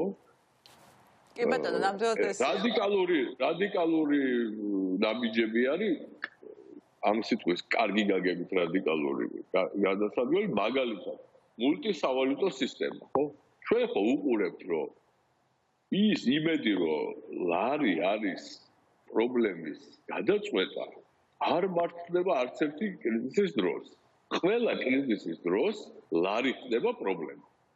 ანუ ლარი უნდა გადავარჩინოთ, ლარმა კი არ უნდა გადავარჩინოთ, ლარი უნდა გადავარჩინოთ, ხო? აი რამდენჯერ უნდა შევიდეთ ერთ და იგივე მდინარეში, ხო? მით უმეტეს გვინდა რომ კონდეს ევროპული მომავალი, ხო? რატო არ შეიძლება რომ საქართველოში იყოს მულტისავალუტო სისტემა? ხო? თუმცა ნორმალური პოლიტიკა რო კონდეს ლარის პირობებშიც არ იქნებოდა ცუდი. ხო. ნუ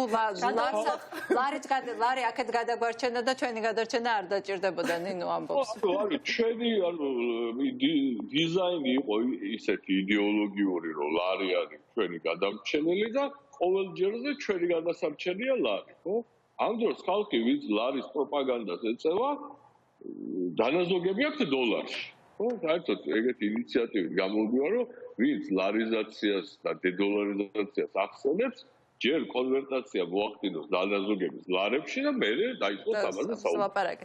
აი, შესაძლებლობების ფანჯარა რა არის, ბატო? ანუ ხო, გარდა ამის, ანუ ეს კრიზისი რა შესაძლებლობებს აძლევს აი საქართველოსნაირ ქვეყანას და რა შემთხვევაში გვექნება შესაძლებლობა, რომ ეს გამოვიყენოთ და მერე იგივე თემაზე ნინოს და გიგას აზრი მაინტერესებს ძალიან, რომ მაინც პოზიტიურ ნოტაზე დავამთავროთ, ხალხს გული არ გაუხეთქოთ.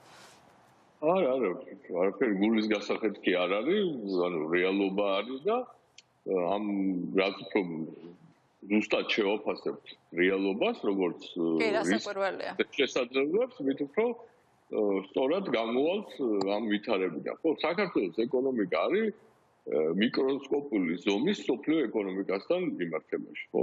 ძალიან პატარა რესურსი, რომელიც შეიძლება სოფლიო და გლობალური მასშტაბით არაფერს არ ნიშნავს საქართველოსკენ რო იყოს მოზიდული, ხო? ამან შეიძლება შეცვალოს აქ ვითარება, ხო? რადიკალურად, კი. ხო. ამიტომ ჩვენ ერთი ფრაზით თუ შემიძლია ვთქვა, ჩვენ უნდა გავხდეთ უფრო კონკურენტუნარიანი და უფრო ნაკლებად რისკიანი, ხო? რისკები ისედაც გვაქვს, რაც გვაქვს, ხო? რუსეთის ფაქტორი, სავალუტო რისკები, რომელიც ლართან არის დაკავშირებული, ნუ პოლიტიკური რისკები, რომლებიც არჩევნებთან არის დაკავშირებული, ხო? ეხლა ისედაც ნორმალური ვითარება რო ყოფილიყო, ეხლა საინვესტიციო პაუზა იქნებოდა, იმიტომ რომ ყველა დაელოდებოდა არჩევნების შედეგი როგორ არის, ხო? ეხლა მით უმეტეს ასეთ ვითარებაში, ხო? ამიტომ ძალიან არაორდინალური ნაბიჯები უნდა გადავდგათ, რომ ჩვენ გავხდეთ მიმზიდველები. მე ვფიქრობ, რომ აი სამი ნაბიჯი გითხარით და ანუ ბევრი შეიძლება იყოს, მაგრამ აი რას გამოყოფთ? პირველი არის გადასახადების შემცირება, არა დროებით, არამედ გადასახადების შემცირება. მეორე, მე ვფიქრობ, არის მულტისავალუტო სისტემის შემოღება, როდესაც სავალუტო რისკები საქართველოში არ იქნება და ჩვენ ჩავერთვებით სოფლიო ეკონომიკაში უკვე ამ რისკების გარეშე და მესამე არის კერძო საკუთრების ხელშეწყობა. ანუ ჩვენ შეგვიძლია ახლა კიდე ერთი დიდი ნაბიჯი გადავდგათ პრივატიზების მიმართულებით, ხო? იქნება ეს საპენსიო ფონდის პრივატიზება, იქნება ეს სასოფლო-სამეურნეო მიწების პრივატიზება, იქნება ეს იმ ქონების პრივატიზება, რაც სახელმწიფოს აქვს, იმიტომ ჩვენ თუ რაღაცა ესეთი ღუზა არ მივეცით ინვესტორს, რომელთაც ის საქართველოს ეკონომიკას ჩაეჭიდება, ხო? პორტფელური ინვესტიციებს ახლა ჩვენ ვერ მოვიზიდავთ. ჩვენ გვჭირდება პირდაპირი ინვესტიციები, ხო? პირდაპირ ინვესტიციები მიდის როგორც წესი ფიზიკურ იმებში, რა ქვია, აქტივებში, ხო? ეს უნდა შევა. აი ეს იქნებოდა ჩემი სამი ასე ვთქვათ.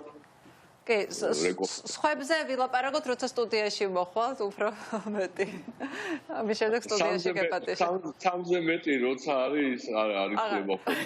ესე იგი სწორი რიცხვი მომიცია, კარგი, კი ბატონო. კი ბატონო, ეს იყო ბატონო ლეჟავა, ბატონო, ძალიან დიდი მადლობა როგორც ყოველთვის არაორდინალური და ძალიან საინტერესო ჩართვებისთვის და ნინო და გიგა, ხო. ჩემი სამინაბიჯი.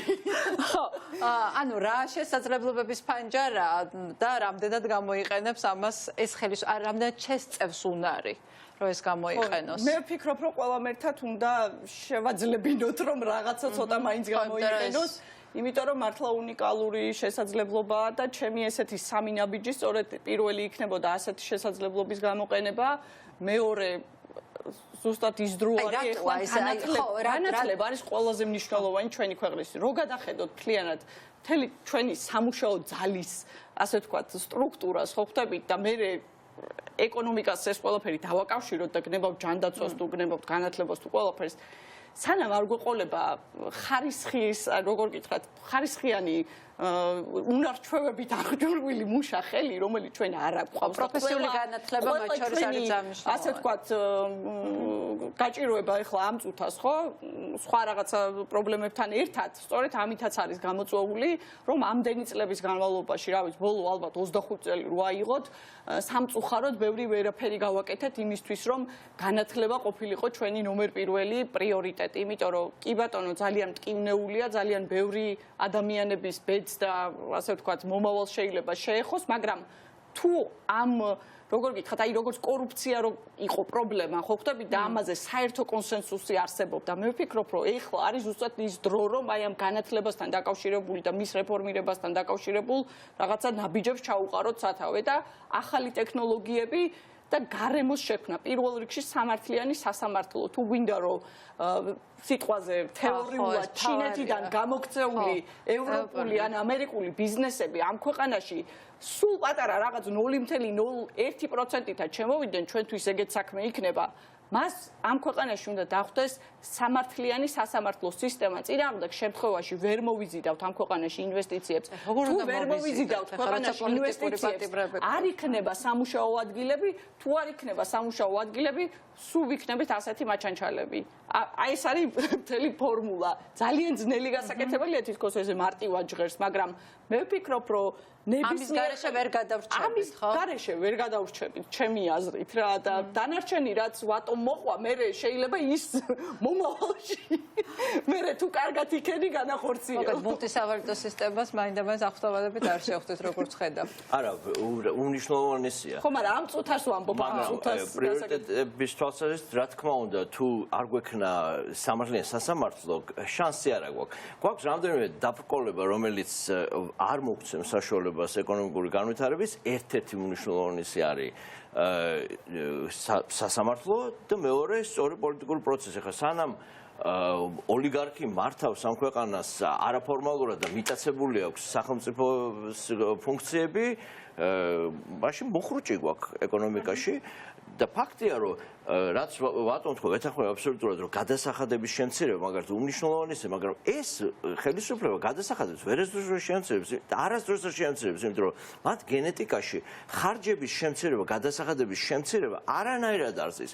მათ მე როგორ უნდა ვთქვათ, კვებონ ის რაღაც პარაზიტი, სიპები და აიპები, სადაც აი პოლიტიკური ნიშნით აღავს ხალხი გაზრდილი კორუფცია, დასაქმებული, რომელსაც პოლიტიკური მიზნით იყენებენ, ხო? ხო, და ამ მოდელისთვის საჭიროა გაზრდილი აპარატი, გაზრდილი შემოსული, გაზრდილი მთავრობა.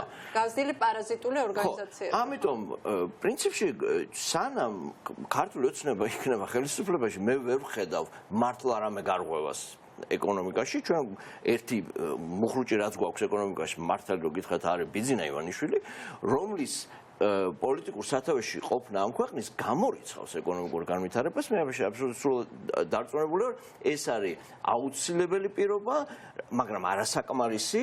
მე იგივე შეცდომა უნდა დაუშვათ, რაც 2000-იანებში დაუშვი, როცა შანსი ჰქონდა მართლა თავისუფალი სასამართლოსთვის მიგვეღწია, მაგრამ რაღაცა პოლიტიკური კონjunktურის გამო გადავწყვეტ, რომ ეს არ გავუკეთებინა და ამის შედეგებს ვიმკით ნაწილობრივ ეხლაც, მაგრამ ეს აუცილებელი პირობები უნდა გადაწყდეს. მე ვერ ვხედავ ვერანაირ რესურსს ქართული ოცნებაში, რომ მართლა ეკონომიკური თავისუფლებას მივახციოთ ქვეყანაში. ეს გამორიცხულია ჩემისას.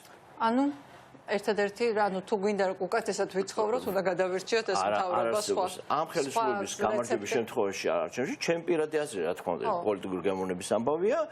ამ ხელისუფლების ჩემს აზრით სახეაზრი მაქვს ზოგადად, ამიტომ ალბათ უნდა ვერ შეგეკამათებებ მაგაში, რომ ამ შემთხვევაში სახეაზრის პოზიციიდან ვლაპარაკობ, მაგრამ თუ ეს არ მოხდება, თუ ეს აუცილებელი პირობა არ შესრულდება, შანსი არ გვაქვს და სხვა შემთხვევაში შანსი გვაქვს. გასაგებია და ნინო, იცით რა მინდა გკითხო და ბოლოს ამით ავასრულოთ, ეხლა ჩვენ ვლაპარაკობთ ხო პოლიტიკურ პრობლემაზე და კიდე ერთ გადაგდების მცდელობაზე, რომელსაც შეიძლება ძალიან მწვავე რეაქცია მოყვა უკვე, მაგრამ კიდე უფრო მოყვეს. აი შეიძლება თუ არა, ბიძინა ივანიშვილის სანქციებზე ვინ დარდობს ეხლა? მე მართლა ვდარდობ იმაზე, რომ ამათ პოლიტიკურ უპასუხისგებლობას და სიტუტუცეს არ შეეწიროს ის დახმარებების პაკეტი, რომელიც უნდა გამოგვიყონ იმისათვის, რომ ამ რაღაცა ეპიდემიისგან მიღებული რაღაცნაირად გაუმკლავდეთ, ხო? ძალიან ხშირად არის იგივე სოფლიო ბანკის, სავალუტო ფონდის მოთხოვნებში პოლიტიკური მოთხოვნებია, ხო, ეს შეასრულებ ფულს მიიღებ, ხო? ხო ესეა. აი ამ შემთხვევაში შეიძლება თუ არა იმ პოლიტიკური, ეხა ამ დღის წესრიგის გამო და ამ პოლიტიკური აფიორის გამო, რომელიც კიდე ხელახლა წამოიწყო ხელისუფლებამ, აი ეს დახმარებები დადგეს კითხვის ნიშნის ქვეშ. მე ვფიქრობ, რომ აქამდე არ მივა საქმე, უფრო პოზიტიურად, იმედიანად ვარ განწყობილი. იმიტომ რომ უკან დაიხევენ? ხო, იმიტომ რომ სხვანაირად არ შეიძლება, იმიტომ რომ მე ვფიქრობ, რომ ამ ქვეყანას გარდა დემოკრატიული განვითარებისა სხვა შანსი არ აქვს და არ მგონია საქართველოში როდესმე იშვას ისეთი ძალა, რომელიც ამ ქვეყნის ქართველი ხალხის ასე ვთქვათ მონდომებას და ტოლვას თავისუფლებისთვის და დემოკრატიისთვის შეძლებს რომ შეაჩეროს. მე ვერცა ძნელად წარმომიდგენი ამას არანაირი არც თეორიული, არც კულტურული და არანაირი საფუძველი არ აქვს ამ ქვეყანაში. რა ვიცი. მეც არ ველოდები რომ რაღაც ვთქვათ ეს გადაუდებელი ექსტრემალურ სიტუაციაში. იმიტომ უნდა განვასხვაოთ ერთმანეთისგან რა შეიძლება პირადი სანქციები იყოს ივანიშვილის და რა შეიძლება იყოს სანქციები ქართული ხალხის მიმართ, ხო? ჩვენი მეგობრები და გვინდა რომ არ დავზარალ, ხა ჩვენ არ დავზარალდეთ. საქართველოს ხალხი ამიდან არ დაზარალდება, იმიტომ რომ ძალიან კარგად ესმით მათ ამ საკითხის ასე ვთქვათ სიმწვავე, რომ აქ ქართული ხალხის დანაშაული არ არის ასე ვთქვათ. მე ვფიქრობ, რომ ჩვენი საზოგადოება ძალიან სამართლიანად კი არა და საკმაოდ ისე დიდი შეგნებით ელოდება არჩევნების დემოკრატიულად ჩატარებას ამ ქვეყანაში. ეს იქნება მთავარი ამოცანა საზოგადოების მხრიდანაც, თითოეული ჩვენთაგანის მედია იქნება თუ არასამთავრობო ორგანიზაციები, რომ ეს არჩევნები ჩატარდეს სამართლიანად და ასე ვთქვათ დემოკრატიულ პრინციპით, ხო? საკონსტიტუციო ცვლილებები უნდა იქნას მიღებული მაშინ. რა თქმა უნდა. ყველანაირად არ გამოვა. ნუ ნახოთ, იმედი მაქვს რომ ასე იქნება. ნინო ევგენიძე, გიგა ბედინეიშვილი, ძალიან დიდი მადლობა რომ იყავით ჩვენთან ერთად. დიდი მადლობა ჩემს მაყურებელს. ვფიქრობ რომ დღეს საკმაოდ საინტერესო გადაცემა გამოგვივიდა პოლიტიკოსების გარეშეც. მე მგონი უკეთესი გადაცემები გამოდის, სადაც საზოგადოების წარმომადგენლებს აქვს საშუალება რომ თავიანთი მოსაზრებები გამოთქვან და ასე ვთქვათ ვიდისკუსიოთ ერთმანეთში. დიდი მადლობა ჩემს მაყურებელს. მე უშევათემ და გემშვიდობებით, კარგად სანდებოდეთ.